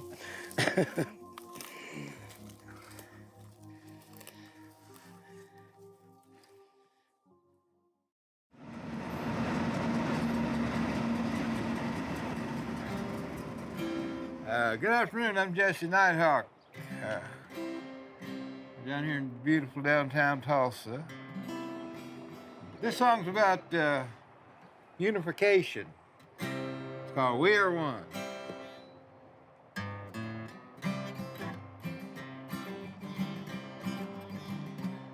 From the coast of Nova Scotia to San Francisco Bay, from the Amazonian rainforest to the land of the midnight sun. Stand tall, my brothers, we are one. We are one in the sun, and our time has come. been baptized by the fire, through the mud, blood, and the mire. We are children of the fire, we are one. I got dealt a losing hand. I lost my name and I lost my land. Now I'm not about to let that get me down. 'Cause there'll be another day and I'll find another way. Stand tall, my brothers, 'cause we are one. We are one in the sun, and our time has come. We've been baptized by the fire, through the mud, blood, and the mire. We are children of the fire, we are one. We are one in the sun, and our time has come. We've been baptized by the fire, through the mud, blood, and the mire. Hang on to your desire, we are one. Oh, we are one. Yes, we are number one. Oh, yeah.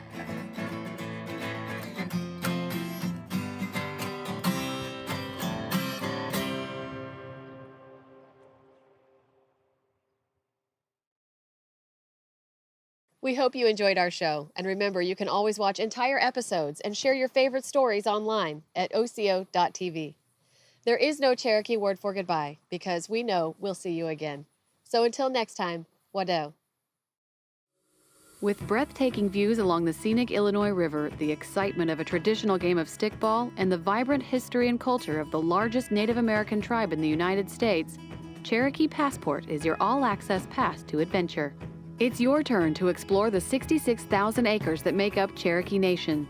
From the natural beauty of our lakes and rivers to engaging cultural attractions, there is history and beauty around every corner. The Cherokee National Supreme Court Museum. It's the oldest government building in the state of Oklahoma, built in 1844, not long after the Cherokees' forced removal into Indian Territory. Along with the Cherokee National Supreme Court, this historic building housed the printing press of the Cherokee Advocate, the first newspaper in Oklahoma. Today, visitors to the museum learn about the early establishment of Cherokee governance and see firsthand how Oklahoma's oldest newspaper was created. The Cherokee National Prison Museum. Built in 1875, the Cherokee National Prison Museum offers visitors a glimpse into the unique history of Indian Territory. During the tumultuous years of 1875 to 1901, this was the only prison in all of Indian Territory. Today, visitors to the museum learn about infamous outlaws, the wrongfully accused, and can view a replicated 19th century jail cell. The John Ross Museum and Ross Cemetery. The John Ross Museum highlights the life of John Ross, perhaps the most well-known principal chief of the Cherokee Nation. The museum houses exhibits on the Trail of Tears, the Civil War, the Cherokee Golden Age, and about Cherokee Nation's passion for the education of its people since time immemorial. Next to the museum, the historic Ross Cemetery, the burial place of Principal Chief John Ross and his family, numerous high-ranking leaders of the Cherokee Nation, and several survivors of the Trail of Tears.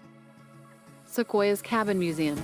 Located in Sallisaw, Oklahoma, Sequoia's Cabin Museum was renovated by Cherokee Nation in 2017. Renowned Cherokee statesman and inventor of the Cherokee syllabary, Sequoia built this one-room log cabin in 1829. Surrounded by a lush 10-acre park, visitors to the museum will find relics and documents associated with Sequoia's life and learn more about the revolutionary Cherokee syllabary. The Cherokee Heritage Center. Built in 1967, the Cherokee Heritage Center includes the Cherokee National Museum, where visitors learn the tribe's history from our original homelands in the southeastern United States to present-day Oklahoma. Visitors can also take a living history tour through Dilligwa, a traditional Cherokee village set in the year 1710. Also on site, Adams Corner Rural Village, the Cherokee Family Research Center, Cherokee National Archives, and a gift shop. Ready to discover the Cherokee Nation for yourself? Learn more about the Cherokee Passport at visitcherokeenation.com and receive admission to 5 Cherokee Nation museums and more.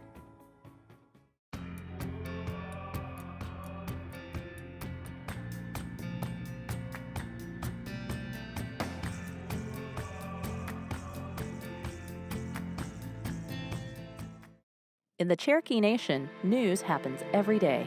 Cherokee Nation's economic impact on the state of Oklahoma now exceeds $2 billion. The dollars that are generated here are creating jobs. It benefits everyone. Creating headlines. The new 469,000 square foot health facility is the result of the largest joint venture agreement ever. For the people of the Cherokee Nation, and will impact them for generations to come. Creating opportunities. Cherokee Nation employees can now take 8 weeks of paid maternity leave. We have lots of young mothers and young families, and this is something that's very exciting. This year, the tribe awarded $5 million to superintendents from about 100 public school districts. When it comes to education, we're all in it together. Creating a better place to call home. The Wilma P. Mankeller Health Center in Stillwell, Oklahoma nearly doubled in size. That this absolutely will make a tremendous impact on the quality of life. That's going to provide more jobs. For more Cherokee Nation news, visit onadiscoe.com.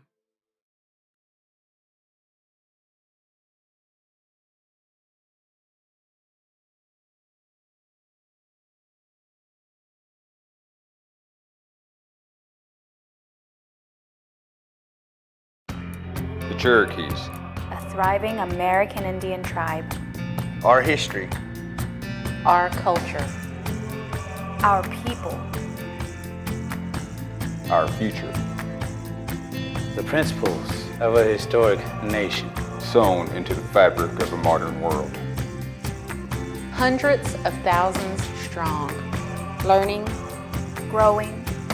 Succeeding. And steadfast. In the past, we have persevered through struggle. But the future is ours to write. OCO. OCO. OCO. These are the voices of the Cherokee people.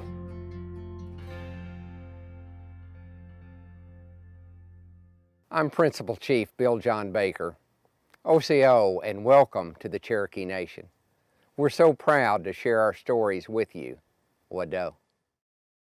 OCO, it's how we say hello in Cherokee.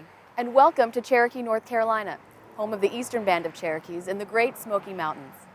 Each year, several young Cherokees begin an incredible journey here, a 3-week-long bike ride along the Trail of Tears, from these original homelands to Oklahoma, where the Cherokee Nation has been since the federal government forced our removal. The Remember the Removal ride is more than just a bike ride. It's a major commitment for these cyclists and an emotional undertaking, as these young Cherokees learn firsthand the plight of their ancestors and find the strength to persevere.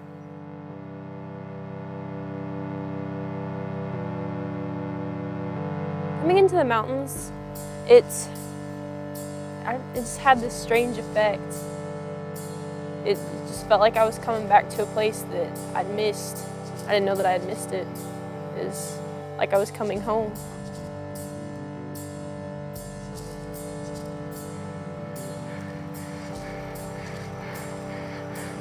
I hope everybody makes it. Come on, you got it. Your ancestors walked it. You can ride it. Come on. That's our home. I know it's the most beautiful place in the world. I can't not imagine like actually having to leave there and maybe never seeing it again. It's a memorial to our people. This is a really treacherous, difficult trip for these young people. By the end of it, they have a better understanding what it really means to be a people. We're going to see what happened to our people, and the brutality that happened to our people is worth remembering. It's a life-changing experience.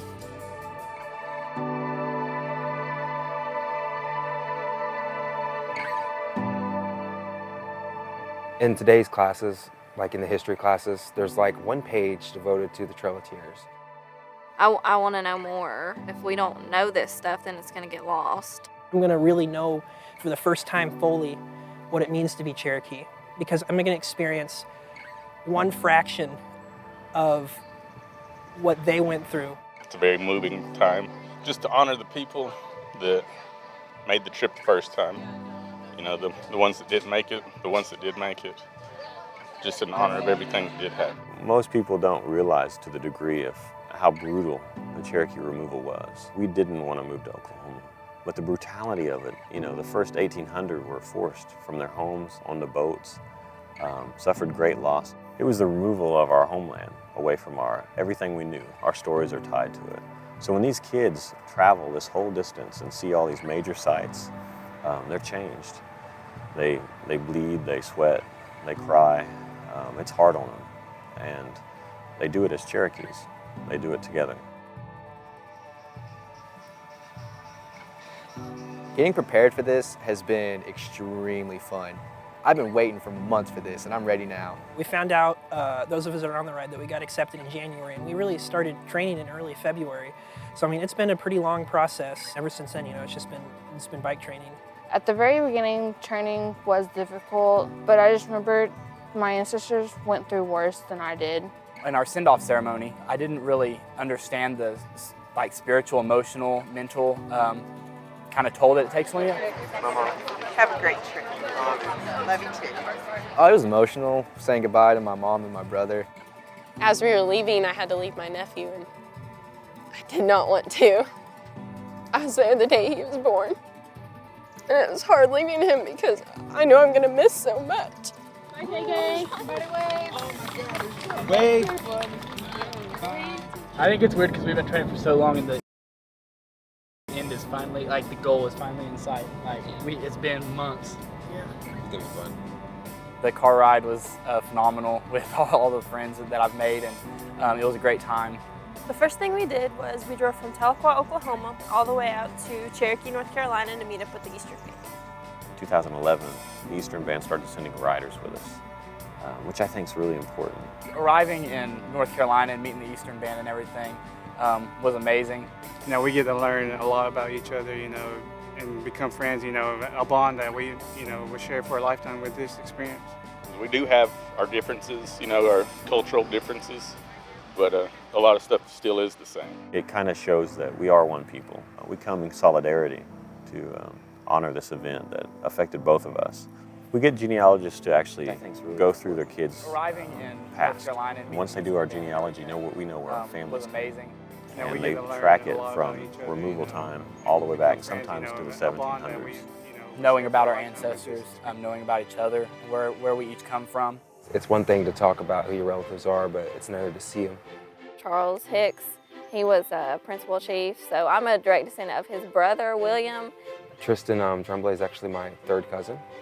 Didn't know that. Haley Cavanis, she's a direct descendant of Sequoia, which she didn't even know about. That's what gets me through this ride now, is knowing I can do it for him. You're not doing this alone.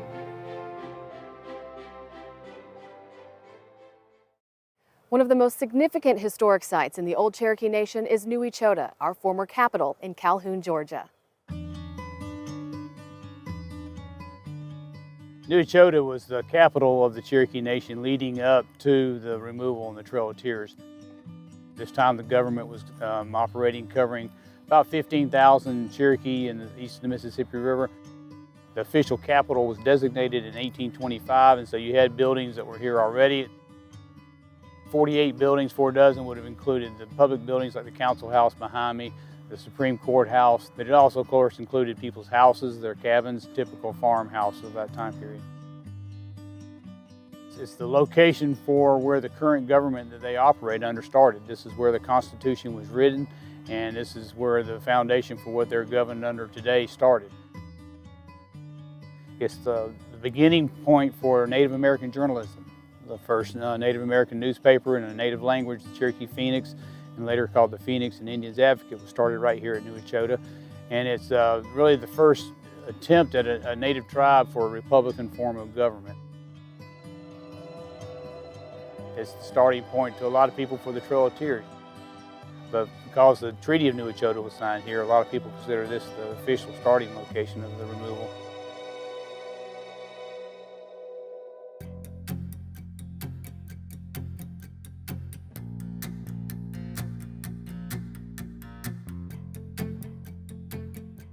The Remember the Removal bike ride is tough on the riders, both physically and mentally.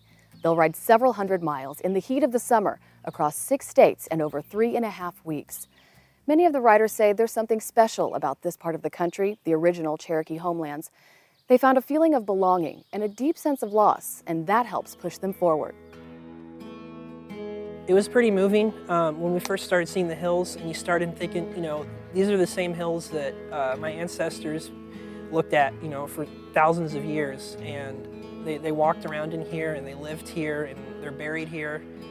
I think we all in the van, we all kind of felt it. It was kind of like felt like we were home a little bit. Getting to see all the historical sites and knowing that my ancestors walked along the trail and that I'm retracing their footsteps. It's amazing that we have this opportunity to do this.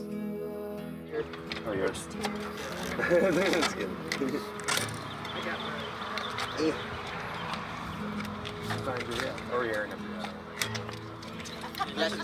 You know, pretty tired. I'm pretty tired. It's kind of nerve-wracking. It's the first ride.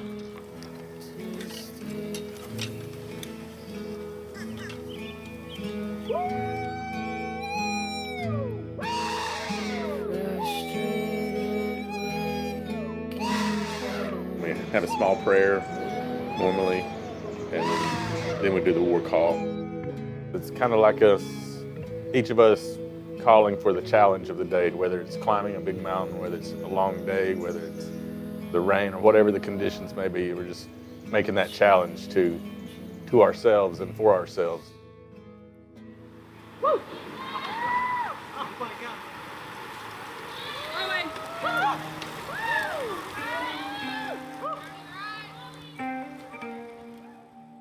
I found mine, part of my family. This is Ellis Sanders Harlan.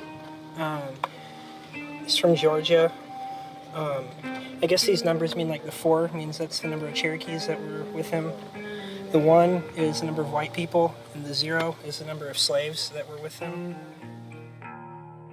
Alex actually translates to Alec in Cherokee, and the name Alex is actually passed down through our family. It's pretty cool because like this is the last time we're spending in the Old Nation. You know, after we're getting ready to cross the ferry, and we're gonna see what they saw when they were leaving for the last time. We're gonna see the mountains for the last time, and after that, it's just gonna be following the trail. It's gonna be no more time spent in the Old Nation. So today we go up Cumberland, and it's one of the more difficult days. It's one we train for, but it's hard to train for something like this when we don't have anything like the geographic stuff where we're from. When we hit the Cumberland Gap, it's going to be ridiculously hard because it's just going to be going uphill. It's huge, and it's going to take a lot of mental and physical ability. Going up Cumberland without stopping is going to be a challenge. Today we are finally going up Cumberland Gap.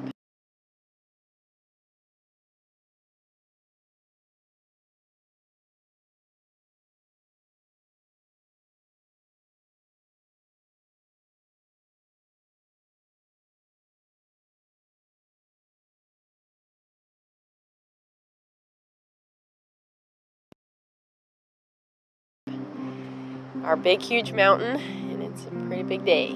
I think we're ready. Yeah. We train on a lot of hills.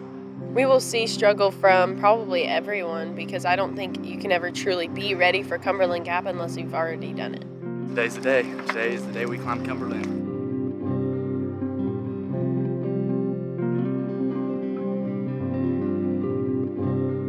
I'd be lying if I said I wasn't nervous really bad.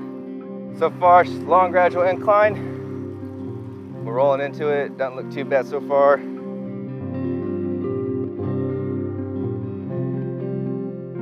We're slowing down. I'm gonna lose my momentum. They weren't kidding about this being a big old mountain. Okay.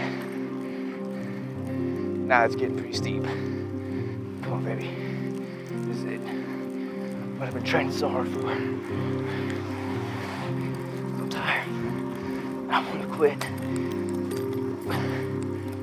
It's hard to be in the back because, well, you're working a lot harder.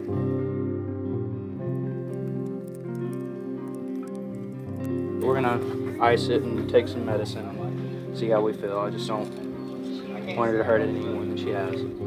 I'd still like to be able to say that I made it up Cumberland, and I can't say that.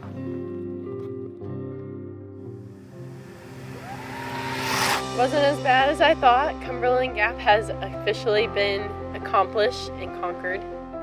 When we finally realized that it was the last downhill to Cumberland. I just tucked in real hard, took off pedaling, got around.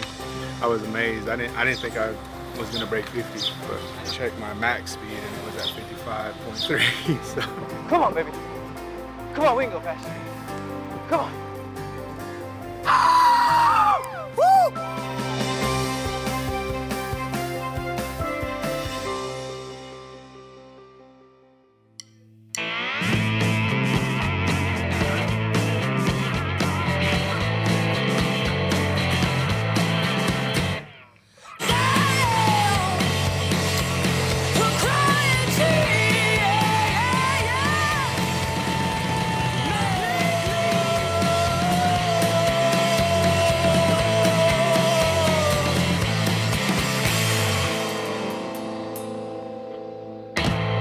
From New Echota, Georgia, we went from there our first day to Red Clay, Tennessee, which was another capital that they had before removal. We spent, I think, 4 days in Tennessee. We were in Kentucky for a couple days. We made it across Illinois in one day. And we've been in Missouri for the past, I think, 3-4 days. Missouri is treacherous. One of the roughest places you can go. It's got rough roads. Most of the kids just call Missouri misery.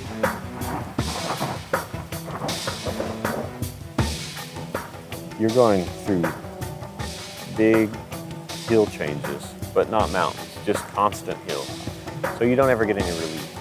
I keep having to push my helmet down so the rain wouldn't sting my eyes. At one point we were going down a really steep hill, and I swear I went down that whole hill with my eyes closed. You're tired, difficult, discomfort and pain, and your butt hurts because you're sitting on a seat all day. Physically, mentally, emotionally, I've never been challenged like this in my life. I just always think about, my ancestors and, like, I can do this. It's been a really enjoyable experience, and I'm looking forward to being able to say I did it, I finished it.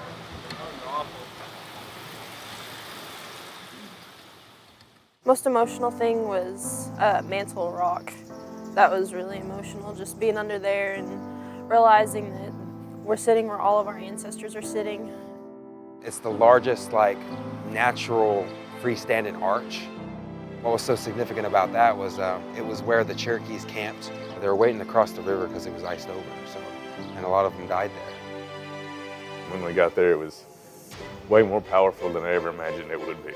We all just sat down on the ground and just took a minute to reflect. We were all crying by the end of it, and it was just, that hit me the most.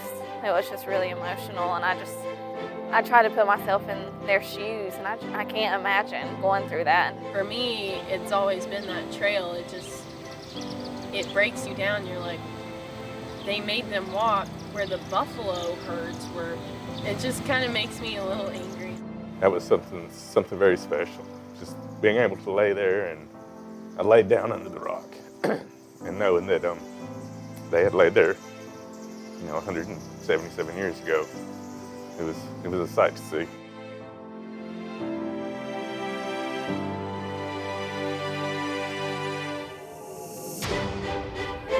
We had a really neat experience going out to the Katua Mound and just being spoken to. And we were standing at the center of the mound, which was where the council house was in Katua, which was the first, the mother town of the Cherokees. And one of the things he said, all of our grandmothers and our grandfathers are buried here.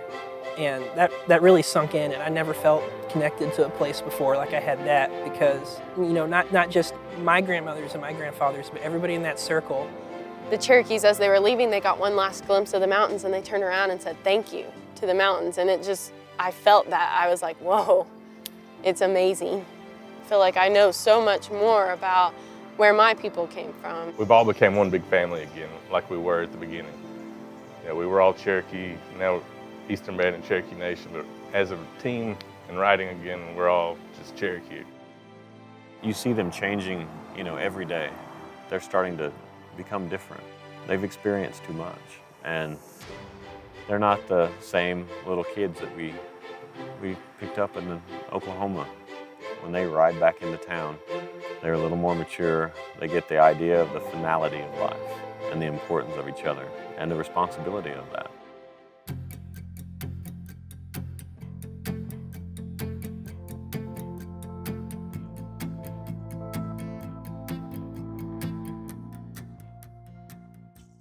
One of the major historic sites along the Trail of Tears is the Van House, which has been turned into a state park in Chatsworth, Georgia.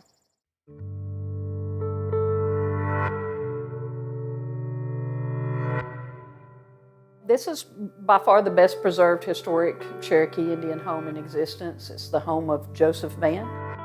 It was built in 1818. Very little of the structure has ever been altered. So once you step inside, you're 200 years in the past. The Vans were the wealthiest Cherokee family in the Cherokee Nation prior to the Trail of Tears. They were merchants. The Vans were the largest slave-owning family in the Cherokee Nation, and not only were they slave owners, they were importers as well. It started with a patriarch named James Van, who was half Cherokee, and he grew up speaking both his father's English and his mom's Cherokee. So he was bilingual at a very convenient time, 1768. And he becomes a delegate from the Cherokee Nation to Washington. But because they happened to be partially Cherokee, they were also forced out. The state of Georgia wanted ways to evict the wealthy Cherokee early, because a lot of these wealthy mixed bloods were the leadership of the times. So they made a law specific to wealthy Cherokee, saying that any Cherokee who continues to employ white people violates Georgia law, and they must leave their land immediately. They evict Joe Van by force from this house. And that's where you saw the burn mark on the landing. The soldiers came in, took a burning log, threw it on the landing of the staircase to smoke everyone out. It's one of the few places where you can say with certainty, this family's Trail of Tears starts right on this spot.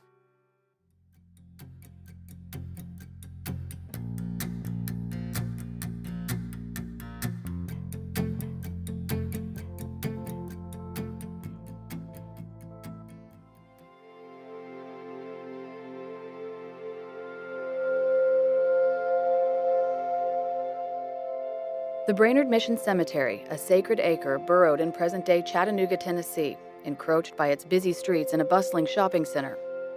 In the 1800s, the cemetery laid along the rolling hills of the old Cherokee Nation, nestled alongside the Brainerd Mission Station, where Reverend Daniel Buttrick worked as a missionary to the Cherokees. Reverend Buttrick's journal is one of the only detailed first-hand accounts of the Trail of Tears and tells the tragic stories of several Cherokees buried in this hallowed ground. His journal begins in 1838, as Cherokees who had not already left for the West were rounded up into concentration camps, one of them near this site. June 17, 1838. On this day we were called to follow the remains of a poor Cherokee woman to the grave. I knelt down and prayed for her dear departing soul. I was at once overcome and wept aloud in contemplating the condition of these dear sick people. June 18, 1838. Today we are called to perform the funeral obsequies of a little child who died with the body flux. His afflicted mother was permitted to fetch him from the camps this morning. The child seemed already in the agonies of death when she arrived. On the 19th, the young man above mentioned was carried to the grave, and on the 20th, a middle-aged woman followed. June 28, 1838. It is said that many old women driven in this company cried like children when they started, saying they never could live to walk that journey in this hot season, but their cries could not be heard. They were driven on.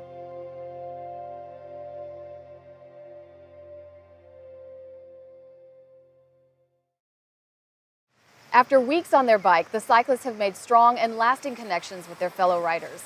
They've gained a deeper understanding of the stories and histories of their ancestors. They've walked on the same ground and slept on the same soil, and that, they say, gives them a sense of purpose as they return home.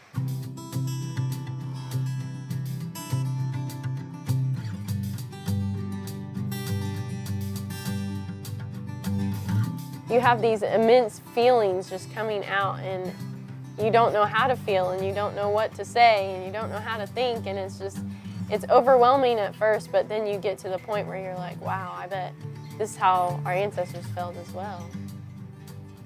We've all said it a million times, and there's really no other way to describe it, but we really are one big family. I love them all. They're all very strong riders. They're all very funny people. They're nice, and they're great. And it sucks having to say goodbye to them and see them leave. Going to the water was very emotional. Just the fact that We were blessed. We had a Cherokee elder come and he blessed us at the water. That was very emotional. And at one point, I just felt this tingling on my spine. And it was almost like someone was there, putting their hands on me, but not pushing, just placing their hands. And it was so weird because I just felt it on my spine and on my back. And I was like, somebody's here with us. Somebody is saying, you know, we're proud of you, good job. We rode by places where people were buried and where people had to bury their children and people had to bury their parents. They had to bury their past and their future. When I felt like I was home was when I crossed the Oklahoma state line and I was just flooded with emotions. I just couldn't stop thinking about my family and my nation, the town, and I just wanted to come back and see everything. It's hot everywhere, that's for sure, but it's pretty hot here and a lot less mountains, you know, there's no pretty mountains around like we have back home. For the ones that did make the journey, and you know, we always talked about when they did leave and they had to turn around and look at those mountains one last time that they had called home for hundreds of years and they were never going to make it back there. And whenever we crossed Black's Ferry and did that same thing, turning and looking back at the mountains for one last time, it's to know that, you know, they were never coming back to those mountains, but we'll get to come back. I'll be back at them, you know, in 2 days. It's just really awesome that now everyone sees it as home, and also to us Eastern Band too. This is, you know, our second home where a lot of our people still live. That moment when you see that big sign that says, you know, historic downtown Tahlequah, it says follow the signs. And then when we hit the Water Street, it was like all the way down. There was people on both sides cheering. It was awesome. We came around the courthouse and just to see everybody there, that was really powerful. The whole time riding into Tahlequah, I had tears in my eyes knowing that it was going to be any turn that I'd see them. And then we made the loop around the square here and rode up on the sidewalk and everybody rode into the tent. And I stopped early and jumped off my bike to hug my boys and my wife. That's been the hardest part of the journey, is being away from them for 3 weeks. The whole time I knew I was going home to them, and our ancestors weren't. And that's the one thing that kept me going, was I knew that I would see them again, and I did. My mom has played both roles in my life. She's been the father and the mother. So just coming back and seeing her and showing her that, hey, I'm the son you raised. This is what I've accomplished, but I couldn't have done it without you. She's really, she's done a lot for me. I love her to death, and it was just good to see her again. I've learned so much about myself, and I mean, it's all thanks to my team. And there was times when I just thought I couldn't make it any longer, and it's because of my team I found that strength inside of myself to keep going, and because of our people. So I'll definitely take that, you know, confidence back home, that whenever I put my mind to do something, I can do it. I mean, I was thinking this weekend's gonna be the first like bike ride free weekend I've had since January. It's gonna be hard. Not to see everybody's faces or talk to them, or this was just a great thing. We stopped at many burial sites, and we didn't even know who was buried there. And so, for me, what I'm gonna take is that we should not only honor those that we know, but we should also honor those that didn't make it, that we don't always know their name. And like everyone else has said, we are one big family now. We started out as two, and we are one big family now.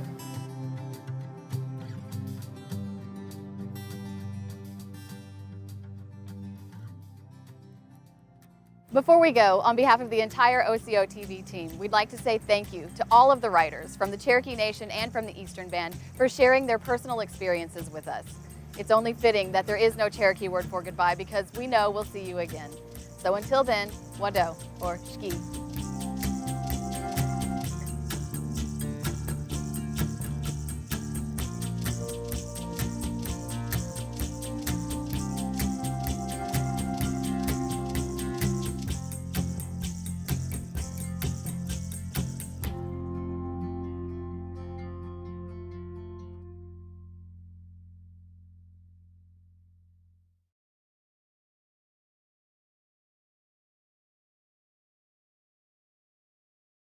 Coming up, 2 aspiring Cherokee ballerinas take the trip of a lifetime to train alongside Russian ballet masters in New York City. All my life, I never thought I'd go very far from Oklahoma.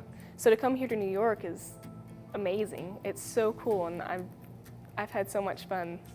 And teaching Cherokee history and culture at Dilligwa, the Cherokee Nation's living museum. It gives people exposure, and it teaches people that Cherokees are real. We're still here. We're not a gone or lost people. And renowned Cherokee artists Bill and Demas Glass tell us what inspires them to take risks and move Cherokee art forward. There's not many people really combining ceramics and steel. I feel like that's an evolution that's pretty interesting. The Cherokees. A thriving American Indian tribe. Our history. Our culture. Our people. Our future. The principles of a historic nation. Sewn into the fabric of a modern world. Hundreds of thousands strong. Learning. Growing. Succeeding. And steadfast. In the past, we have persevered through struggle. But the future is ours to write. OCO. OCO. OCO.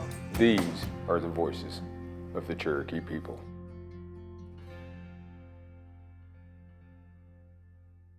I'm Principal Chief Bill John Baker, OCO, and welcome to the Cherokee Nation.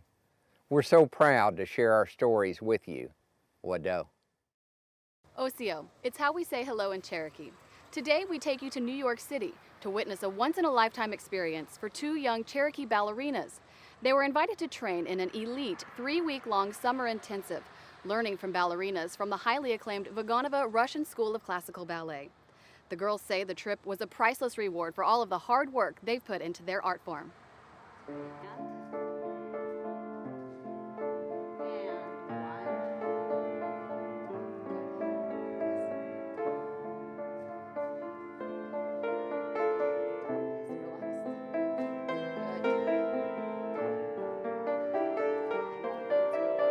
A ballerina is supposed to look like she's elegant. She moves very gracefully. A ballerina just looks beautiful. She pulls her audience in and never lets them go. Share everything with them. A ballerina should be able to move easily and effortlessly and not make it look like it's painful. It means that we can show our emotions, we can show the beauty, we can show the sadness, we can show the anger, we can show everything just through our movements. We don't have to talk to a person, we can just show them by arms or the way we turn or anything such as that. And anytime I'm feeling like I'm at a hard place in my life, I can just go to dance and let out everything, and it helps me through everything.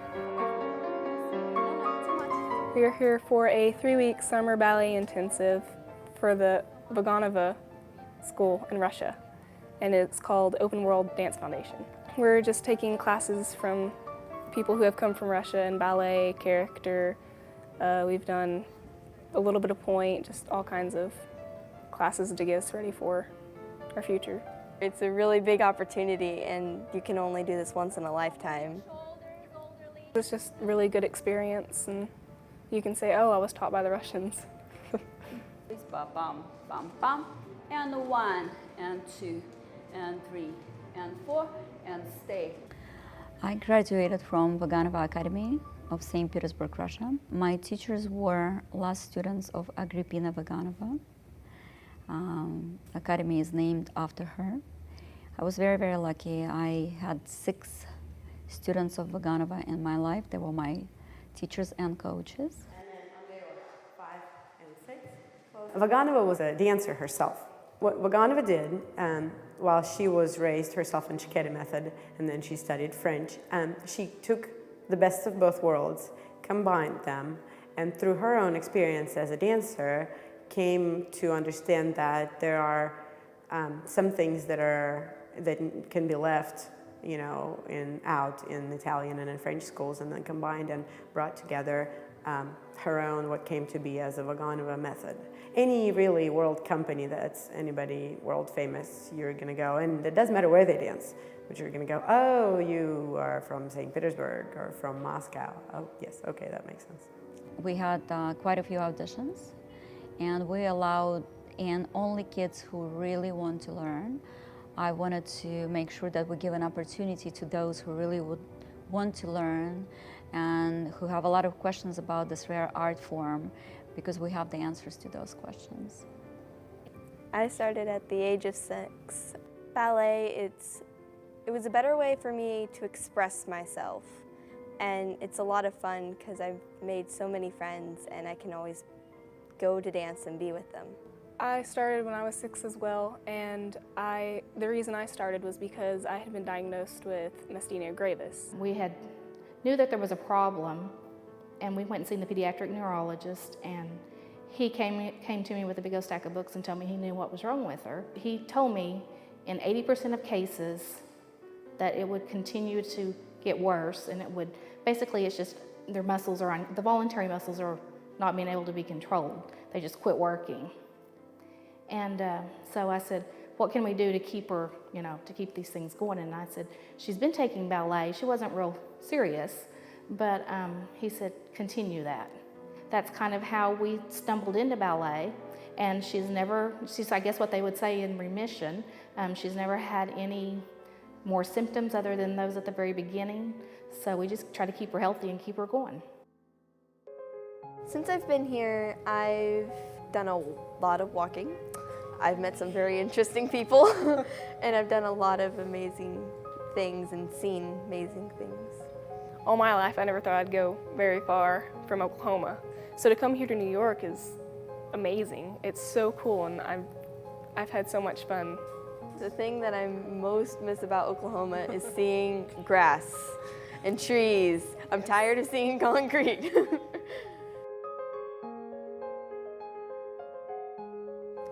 Ballet is my way of breaking free from other people. It's my way of expressing myself. Dance is kind of like my safe haven. It's not just, oh, well, look, you do it this way. You do this with your arms. No, it's, you gotta put your arms here, you gotta move your legs here, and you better get this spot right here. It's tough. I hope people see that this isn't just something that is easy for us. It's something that takes a lot of hard work and a lot of dedication. And I hope they see that and not something else. I'm proud of myself for getting this far, because this is just an incredible opportunity to be able to come here and dance with these people. It's amazing to me because I never thought I'd amount to anything like this. I never did. It's surprising for me to even think about coming here and getting this opportunity. I'm shocked. I'm just very grateful.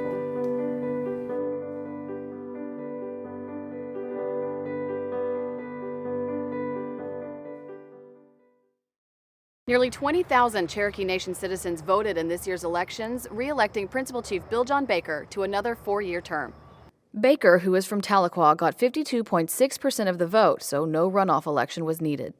We were so blessed and pleased to win re-election without a runoff.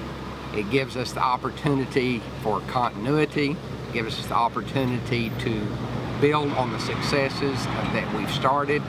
Voters also chose to re-elect S. Joe Crittenden as deputy chief with 63% of ballots. According to the Cherokee Nation Election Commission, about 62,000 Cherokee citizens are registered to vote. Just under 19,000 ballots were cast in this election.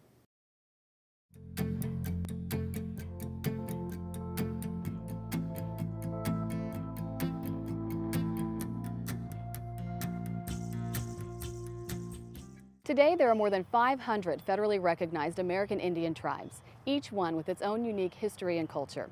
For nearly 50 years, the Cherokee Nation has been teaching our history and culture through a living museum, a historic village on the grounds of the Cherokee Heritage Center near Tahlequah, where Cherokees teach the beliefs, history, and culture of our ancestors. Dilligwa is a name that comes from the word Tellico, a principal town in the Cherokees' original homelands in eastern Tennessee. The Cherokee Nation built its first historic village replica in 1967. For someone who's never been to Dilligwa, it is a representation of a 1710 southeastern village. And the reason that we chose 1710 is because it is the dawn of the trade era. Grandma worked out here. She started as one of the first managers out in the village, and most of her children came out here and worked with her in the summers as well. So my dad grew up out here, and then of course it ended up being the same thing with me. Once he came out, then I started working with him as well. So it really brought a great family dynamic. It's almost something that's in the blood. If you came back here in the 60s and the 70s, I was in there. I said, me, my mom, my brothers, I said, we worked in that village for a long time, and I enjoyed it. Learning from someone else, the elder of our time, was we were learning off of them. And so we carried on to our children. In 2013, the old village was replaced with Dilligwa, which is based off of archaeological evidence from our original villages.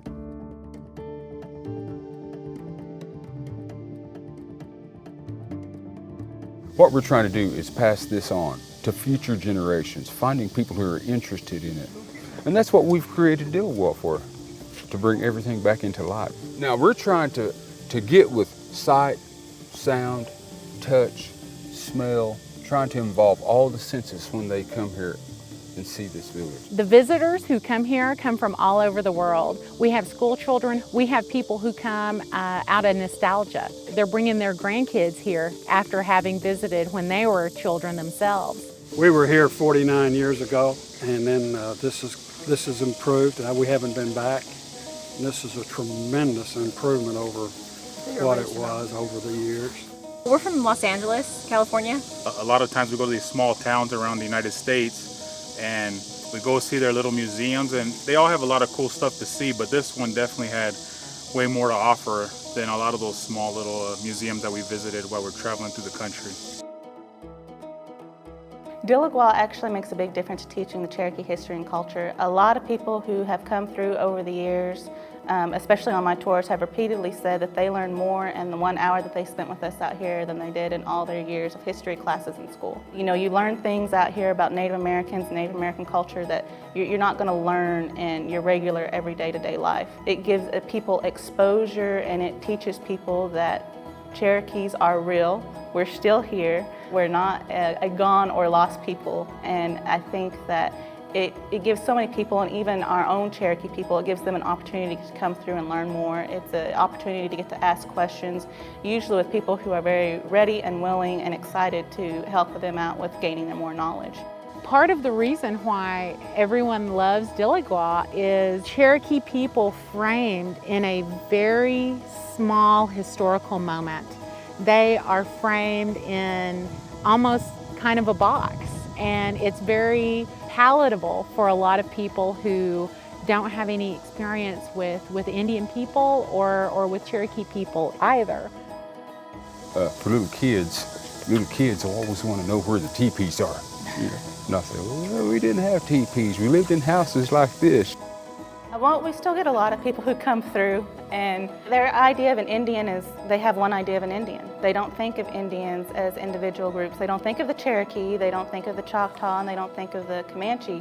We're all the same to them. We absolutely get tourists and guests who come in and are shocked that we don't have headdresses, that we don't have what is typically thought of as Indian. Especially people from other countries. It would amaze them. All the stereotypes that they had been taught, they expected to see that when they came out here. And so it was a matter of breaking it down and teaching them that we're each our own individual people, and then teaching them more about who it is and what we are to be Cherokee. When you really think about what it means for us to be here in Oklahoma, by having Dilligwa here, it sort of reinforces the fact that even though we see this as our homeland now, we were forced to come here against our will, to great detriment, loss, and destruction to our people. So what do you hope that people, when they leave here, what do you hope people take away with them? I hope they leave with a newfound respect. I hope that they leave thinking, I really enjoyed that place. That place was great. For us to come together as a community, that means learning about where we come from, and it means learning about who we are. And if Dilligwa can give people a little tiny piece of that, then I think that we're doing a good thing. If you'd like to learn more about Dilligwa and the best time to visit, go to oco.tv and click on links mentioned. A new Macy's direct-to-consumer fulfillment center is now open in Owasso, Oklahoma, thanks in part to a partnership with the Cherokee Nation. Principal Chief Bill John Baker joined state and local leaders at the dedication of the 1.3 million square foot building. Right now, the facility ships Macy's and Bloomingdale's products to 7 states and will eventually service the entire country. You should not take for granted what you have here. Chief Baker, you all work together so incredibly collaboratively. I mean, it's really quite unique. And that doesn't happen in every state and every community. It just doesn't. So you should feel very, very good about that. Anytime we can do a partnership where our resources go 10 times further than if we just did it ourselves, I mean, it's a great investment for the Cherokee Nation to partner in things like this to create those jobs and to raise the economy of northeastern Oklahoma. The Cherokee Nation worked with the state of Oklahoma and the city of Owasso to locate the center in northeastern Oklahoma. The tribe provided $500,000 in incentives and employee recruitment support to help lure the retail giant into the Cherokee Nation. Jalagi iniwonihi. Let's talk Cherokee. First phrase in English. What is the weather like? Gado usti, galsti, doidil. What is the weather like? Gado usti, galsti, doidil. Is it going to rain? The gathnanis. Is it going to rain?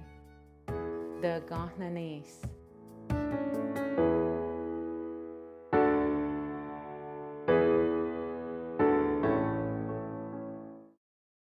8 Cherokee families are now homeowners and are all moved into their new homes thanks to the Housing Authority of the Cherokee Nation's new home construction program.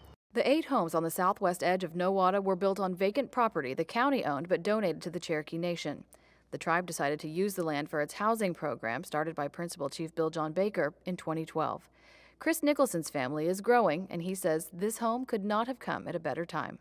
Having a 4-bedroom house as opposed to a 3-bedroom apartment is much, much better. Everybody's got a place to play, everybody's got their own room, and now we have a yard and a backyard. Since the announcement of the program in 2012, the Cherokee Nation has built 200 new homes and has another 220 under construction throughout the tribe's 14-county jurisdiction. For more information on the new home construction program, go to oco.tv and click on links mentioned.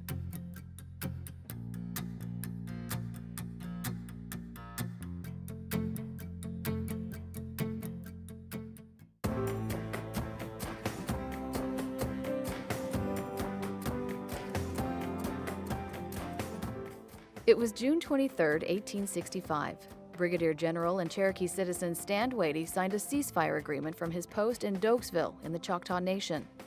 With his signature, Watie became the last Confederate general to surrender from the field at the end of the American Civil War. 150 years later, archivists at Northeastern State University in Tahlequah, Oklahoma, stumbled upon the handwritten ceasefire hidden away in a folder inside a box labeled Indian Correspondence. I'd looked through that folder a little, but never really got deep into it. And there was a page in it that looked different. It was fancier paper and it had a ribbon at the top.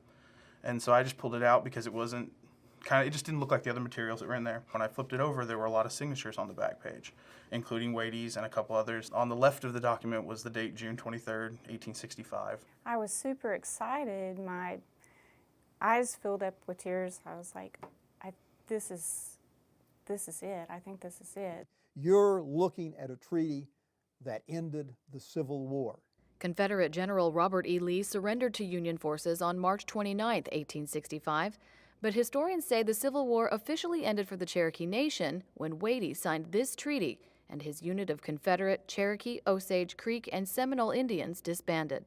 After the collapse of the Confederacy, Watie held out some longer, and it wasn't until 2 months after Lee surrendered that Wadey came to terms with the federal government and negotiated the treaty that Blaine found. Before his surrender, General Wadey was part of several Civil War battles and raids, including one that sunk the J.R. Williams riverboat that was bringing supplies to Fort Gibson, Oklahoma. After the war, Wadey represented the Cherokee Nation as a delegate to Washington, D.C. He died in 1871.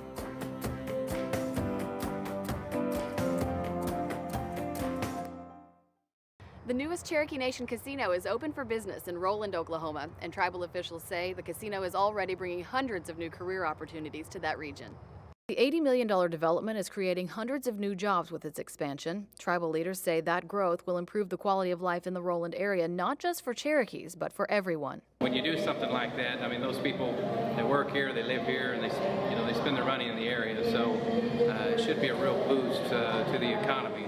The 170,000 square foot casino and hotel offers 850 electronic games, table games, and a private high-limit poker room, plus dining and a cocktail bar. The resort-style hotel, featuring 120 rooms, is slated to open this fall.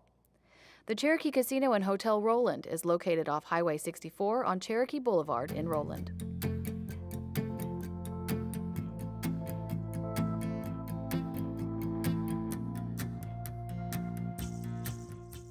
They're a father-son duo bringing Cherokee art to a whole new, unexplored level.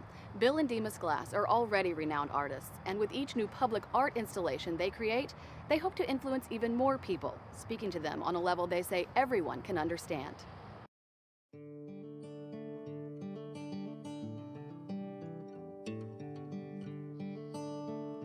The clay has a spirit, and I'm helping that spirit come out. Me and the clay have to work together, the clay lady, and so that's how I approach it.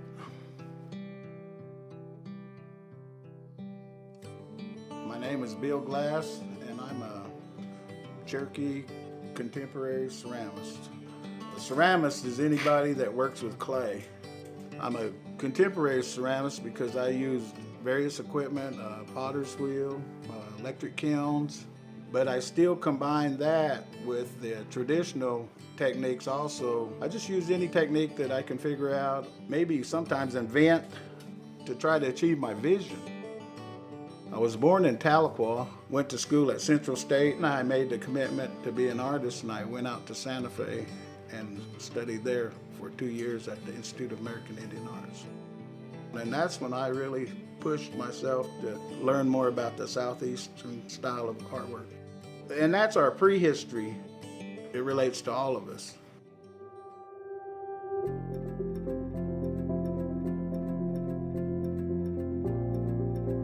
My son, Demas, he's an artist in his own right too. I think one thing, about being kind of the old guy, that people hear about me and sometimes don't give him enough credit.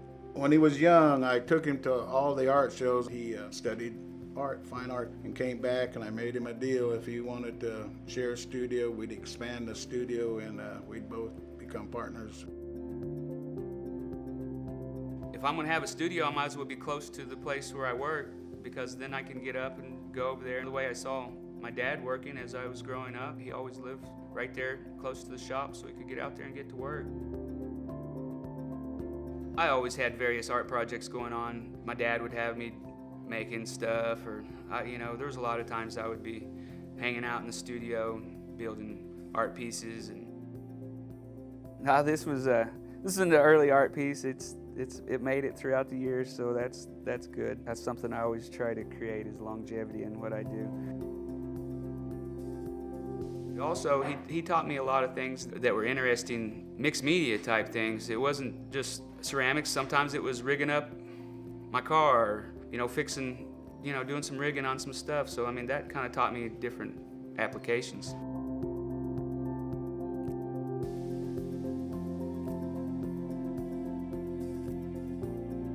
I really enjoy the industrial application of producing Southeast designs. To me, that's getting to be a real contemporary form of how I can get the Southeast designs out there in a contemporary version.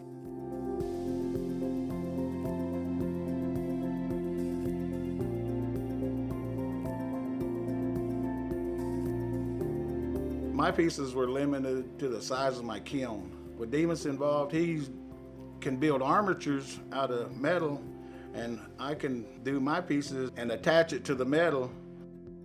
So my scale has gone up to as big as his. Whatever he can do, we can accent each other.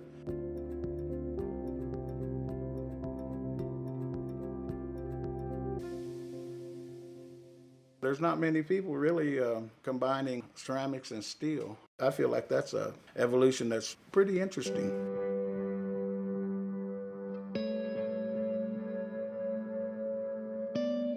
I think that art can speak to people without, just through your mind and visualizing, you can understand somebody just without a spoken word. Art can do that, relate to you in that way. That's what I feel like. Public art is one of my main focuses in my career. I enjoy the challenge, and I enjoy putting art out there for people to see, and contemporary art is something that I really feel is interesting to me, just because it's the evolution of art. What we're finding out is that the more we do these different kind of projects, we're even more experimental. It's pushing us as artists too. We're using plastics, powder-coated metal, stainless steel, and ceramics. I mean, we're broadening our own scope of what we can do. Public art is important because it's out there, and because of usually the scale of it, you get to pass by it and you might be in a bad mood or things might not be going well. You get a chance to look over there and see something that maybe change your mood for the day, maybe give you a better insight for the day. And even if you just view it for a second, we need more of it, is what I say on public art. We need more of it here in Oklahoma. We have a big story to tell with our art, and it just gives us a chance to do something new, and it challenges the artist and challenges the community even to be involved. And it becomes public. It belongs to everybody.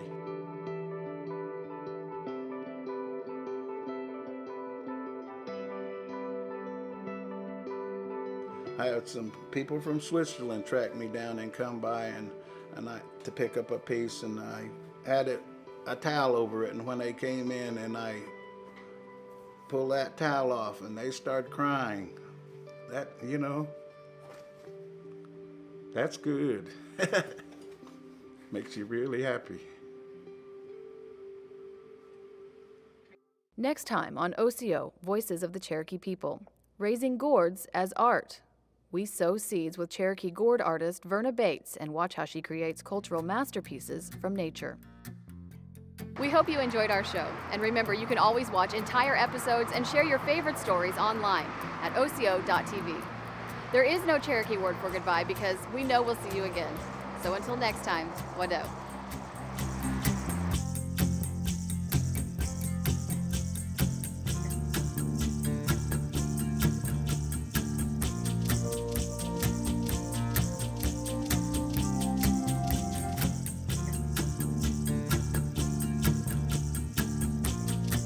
If you'd like to visit the Cherokee Nation or for more information on Cherokee Nation attractions, go to visitcherokeenation.com.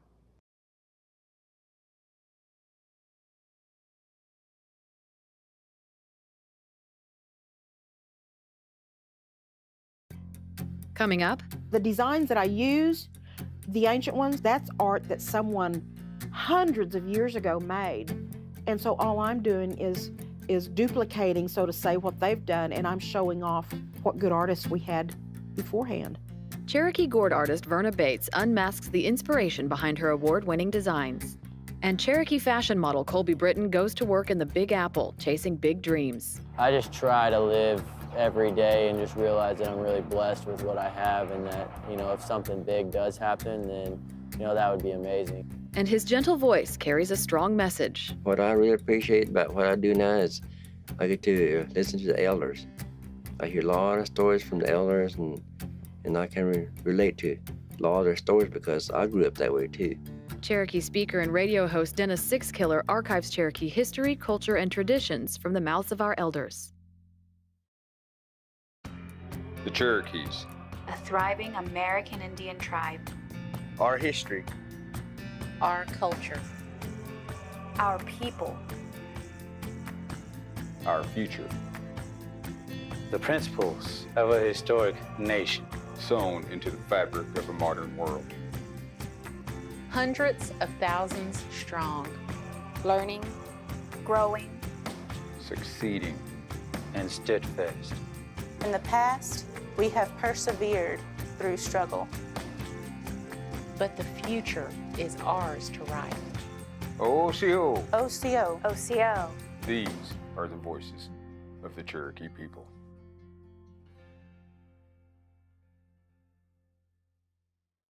I'm Principal Chief Bill John Baker, OCO, and welcome to the Cherokee Nation.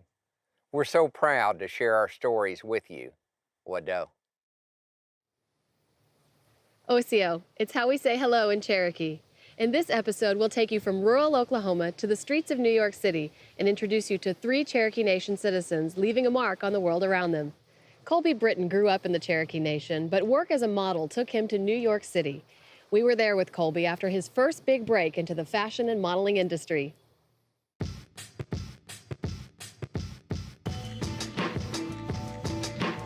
Hi, Colby, I'm Jennifer. Nice to meet you, Jennifer. Colby. All right, so what are we doing today? Photo shoot for the portfolio. People ask me how I got into it, and you know, I would go to the mall or I would just be somewhere and people would be like, are you model? Do you model? And I was always like, no. Like, I got that comment so many times that I told my mom, I was like, this has got to be like a sign from God that like I need to go out and do this because like I've got this so many times, like there's no way that if I go do it, it can be wrong. Ended up signing with Kim Dawson. They're an agency in Dallas. They handle talent, they handle voiceover, they handle fashion, runway. They've basically taken me under their wing and just kind of showed me the ropes. One of the first things I ever learned was like not to wear socks, like tight socks, because then you got like sock lines, so you know it shows up on camera. I was born and raised in Tahlequah, 18 years until I left to Dallas. And I think once you're in the same place for so long, especially in a small town, you kind of like forget about everything that's actually there. Once I moved to Dallas, I realized that, and now every time I come home, I really just enjoy being home and say I love Tahlequah. I left Tahlequah at, I was like 18 years old, and then, here I am in Dallas living by myself. It was a little tough for a while because I didn't know anybody, I didn't know where I was going, but I got it figured out, and I met some friends, and it all worked out.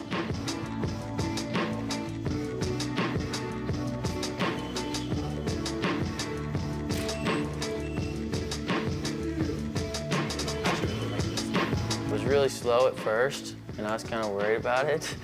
At the first year, up until now, it's been pretty busy. So now I'm going to New York, so it worked out.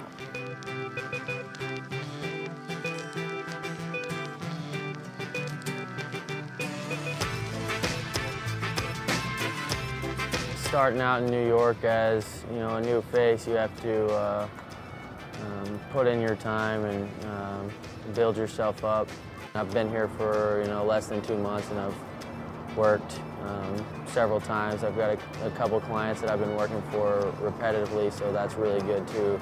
I came across him while discussing his book and whether we should represent him or not, and determined that he would be a good one to represent and get him to that level of success that we expect from all of our models. This is the first year that they had Men's Fashion Week by itself. Usually it's in September with the women's, but they did exclusive this year for the first time. I booked this show for us, Park and Ronin, and it was a really fun experience. Park and Ronin's like swimwear / beachwear. It's very like casual. Most of the stuff we wore in the show was swimwear. It was definitely a fun experience. I've been a little bit of a tourist. I went to the Whitney Museum the other day. That was pretty cool. Going to like the World Trade Center and like the Chelsea Piers over where I played basketball. It's just a really nice running area, so it's just taking in all the sights. There's so many people that every day, like every moment, you always see somebody different. You always see, you know, something different. Like everybody's from, you know, a different background. They have a different culture, a different heritage. So it's like, you know, I walk around, people are like, where are you from? I'm like, Oklahoma. And they're like, oh, that's cool. And I'm like, yeah, I'm Native American, I'm Cherokee. And they're like, what is that? When I walk around and you see so many different people from so many different places every day, you really wonder, you know, what it's like in their culture. So it's like, it makes you think about your culture as and theirs as well. So it's crazy, just because there's so many, you know, so many different people. Overall, I would say, you know, it's been a really good trip here, and I'm excited to go home for a little bit and then come back for good. You know, I'd really like to get really lucky and, you know, make it really big and make a lot of money and be famous and that type of thing. But at the same time, it's like, you know, you want to make it big, make a lot of money, you know, be really successful, but it's just, I don't think you can look at it that way. I think the best way to look at it is just come up here and enjoy the fact that, you know, I live in New York City at 19 years old. I'm able to make money. I just try to live every day and just realize that I'm really blessed with what I have, and that, you know, if something big does happen, then, you know, that would be amazing.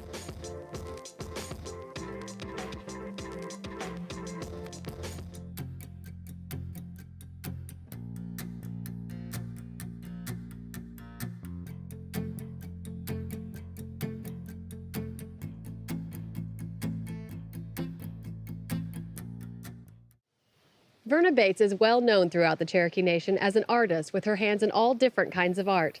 But Verna is probably most well known for the masks she makes out of the gourds grown right here in her garden, and of course, for her laugh.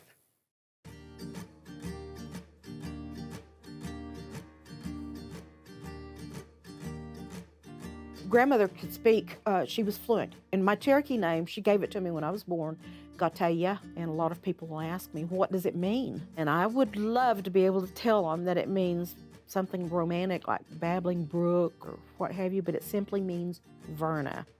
My husband says it means running mouth, but that's not true.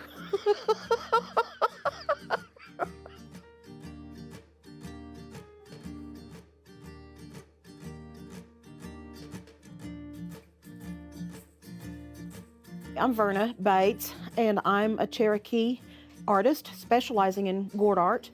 This is my studio, Gourds, Etc.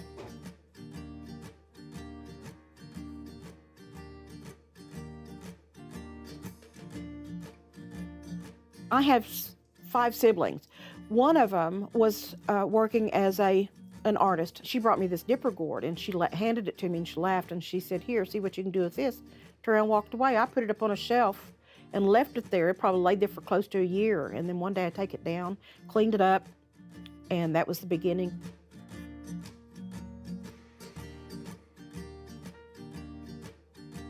I started out with the dipper gourds, and then I added the gourd bowls. Just about, I think maybe 6 or 7 years ago now, I don't know, time gets away from me, I started making the Cherokee masks. Some are made in the more traditional way, in that they're hand-stitched. This guy right here has wood burn tattoos on his face. They're ancient designs. A long time ago, after we were exposed to the Europeans to kind of build up our self-esteem, we would create masks to mock, to make fun of those who put us down or put us in those bad situations. I incorporate the designs, the ancient designs, and the syllabary because I am proud of my Cherokee heritage. The designs that I use, the ancient ones, that's art that someone hundreds of years ago made. And so all I'm doing is duplicating, so to say, what they've done, and I'm showing off what good artists we had beforehand. I'm just proud of what we've done.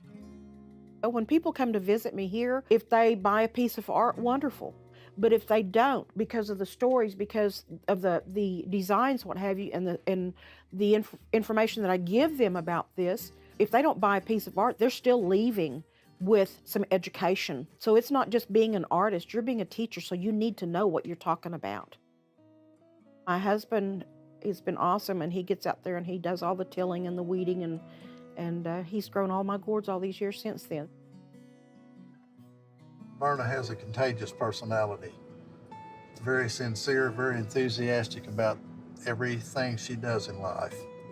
She is so compassionate about her artwork that I can't help but support her to whatever limit it takes, you know, whatever she desires to do. She puts her whole heart into it. My husband is my hero. We've been together 23 years, working on 24. I've never known anybody so kind, had so much peace, I guess, and he's my partner in crime. We do everything together. I tell people that if there's ever a car wreck and you only find one, you got to look. There's the other ones there somewhere. We're always together. He's very supportive, very supportive.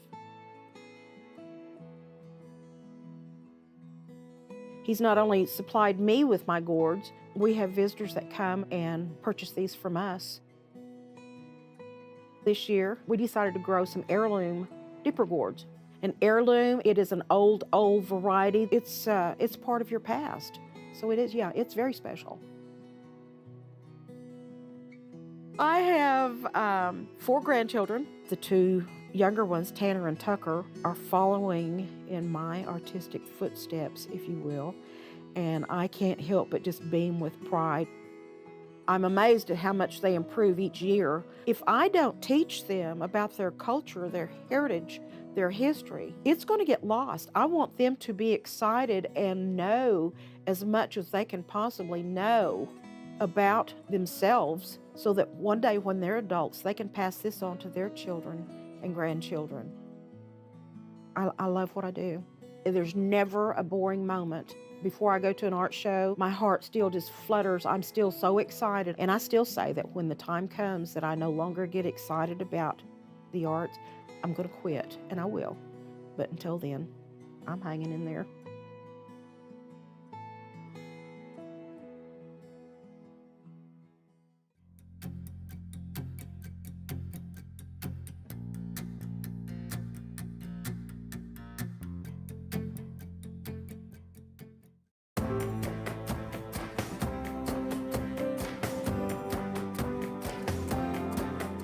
On September 16, 1893, a settler named William S. Prettyman captured historic images of the final Oklahoma land run before joining in the race himself. Historians say up to 125,000 people lined up that day, on horseback, with wagons, and on foot, taking off at the sound of gunshots to claim their own piece of the 6+ million acres offered up by the federal government. That land belonged to the Cherokee Nation just months before, granted to the tribe through the treaties of 1828 and 1835. It was called the Cherokee Outlet, 7 million acres that extended 220 miles along the northern border of present-day Oklahoma. When the treaties were written, the government guaranteed that this land would be part of the tribe's permanent home out west. But after the American Civil War, the federal government changed its mind and purchased more than 6 million acres of the outlet for $1.40 an acre, less than half of what the Cherokees believed it was worth. President Grover Cleveland designated September 16, 1893 as the date of the run, which was the largest land opening in U.S. history.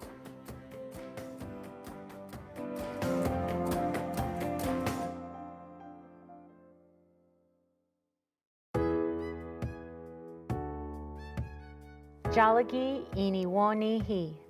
Let's talk Cherokee.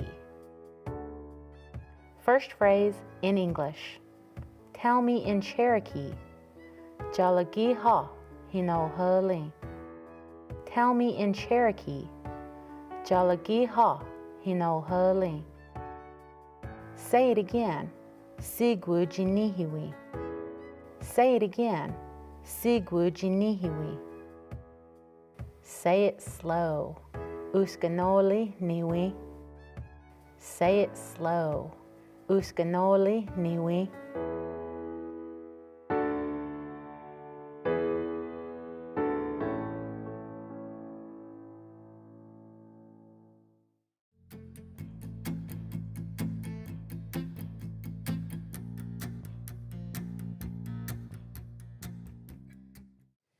Dennis Sixkiller is the voice of the Cherokee people as the host of the nation's radio show, Cherokee Voices, Cherokee Sounds. The show is broadcast in both Cherokee and English and archives the fading voices of our elders.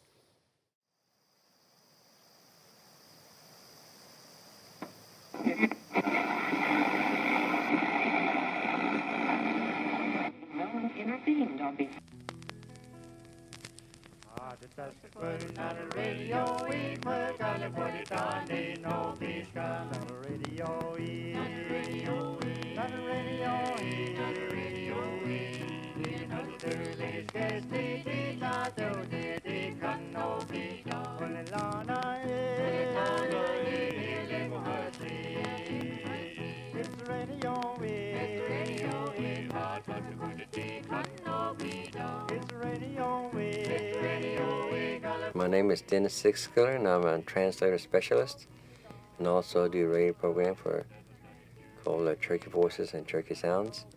There's a guy lost his son a few years ago that I knew as I grew up in Jay, and I was living in Talcott just a few years ago, and I called back home and I told him I was sorry to hear about his loss.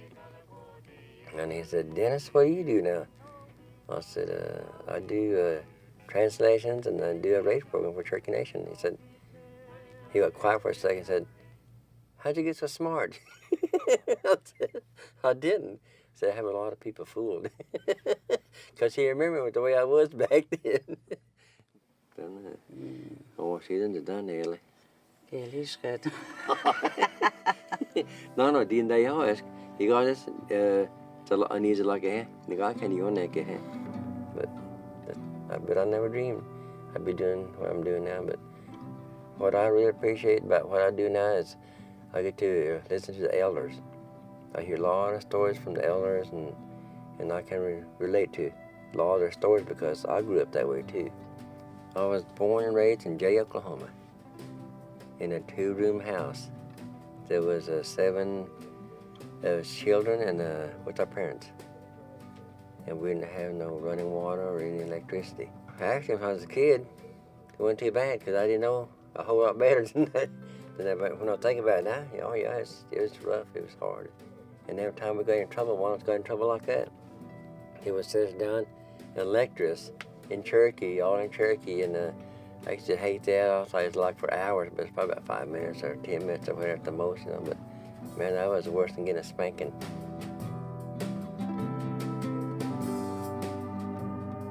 We get up early, but in order to listen to the radio. But this is just my normal routine. The rain sounds good through the window.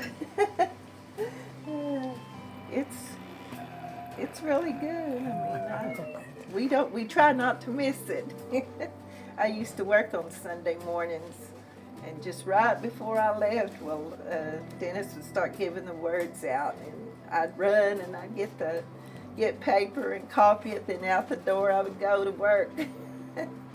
It's just strange. We have to move the radio from corner to corner to try to get us a good station, or hold it up in the air. Sometimes we take turns holding it. But when the Cherokee words come on, we have to find a place to set it down. Now it's time for Cherokee words. And before I give you the words, I'll give you the Cherokee vowels. We have 6 vowels in our language. We have the A, E, I, O, U, and V. And here are their sounds. A, E. In the home, it was all Cherokee. Honestly, I can honestly say that my mom and dad, to each other, they never spoke any English that I know of.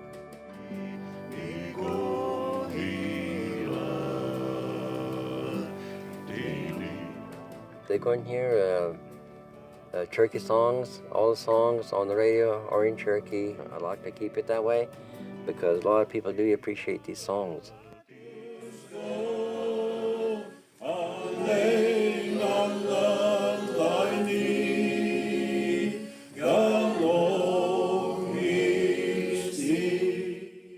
Back in 1973, they recorded elders singing, and the first time I put that on here, I just started crying, because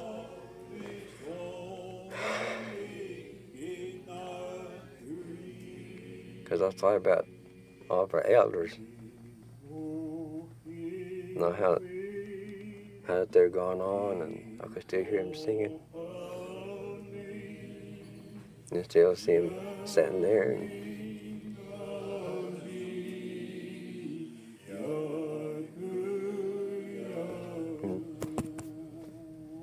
made my heart feel good the other way.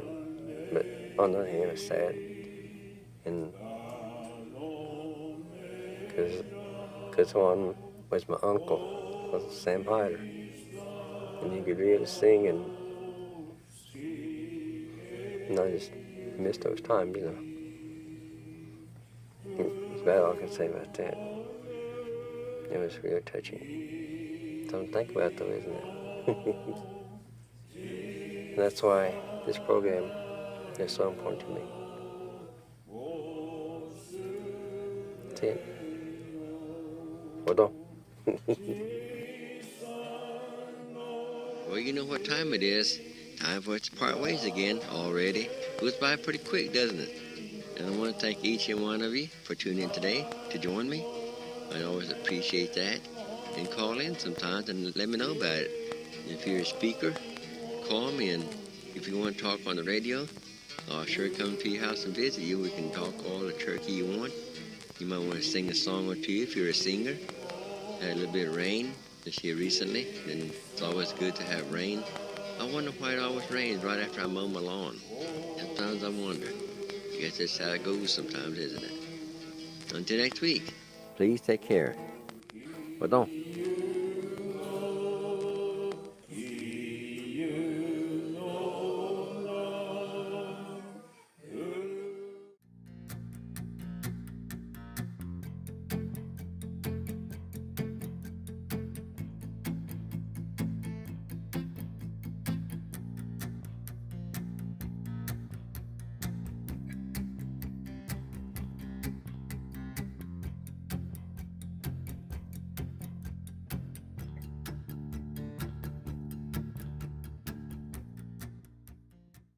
We hope you enjoyed our show, and remember, you can always watch entire episodes and share your favorite stories online at oco.tv. There is no Cherokee word for goodbye, because we know we'll see you again. So until next time, wado. With breathtaking views along the scenic Illinois River, the excitement of a traditional game of stickball, and the vibrant history and culture of the largest Native American tribe in the United States, Cherokee Passport is your all-access pass to adventure. It's your turn to explore the 66,000 acres that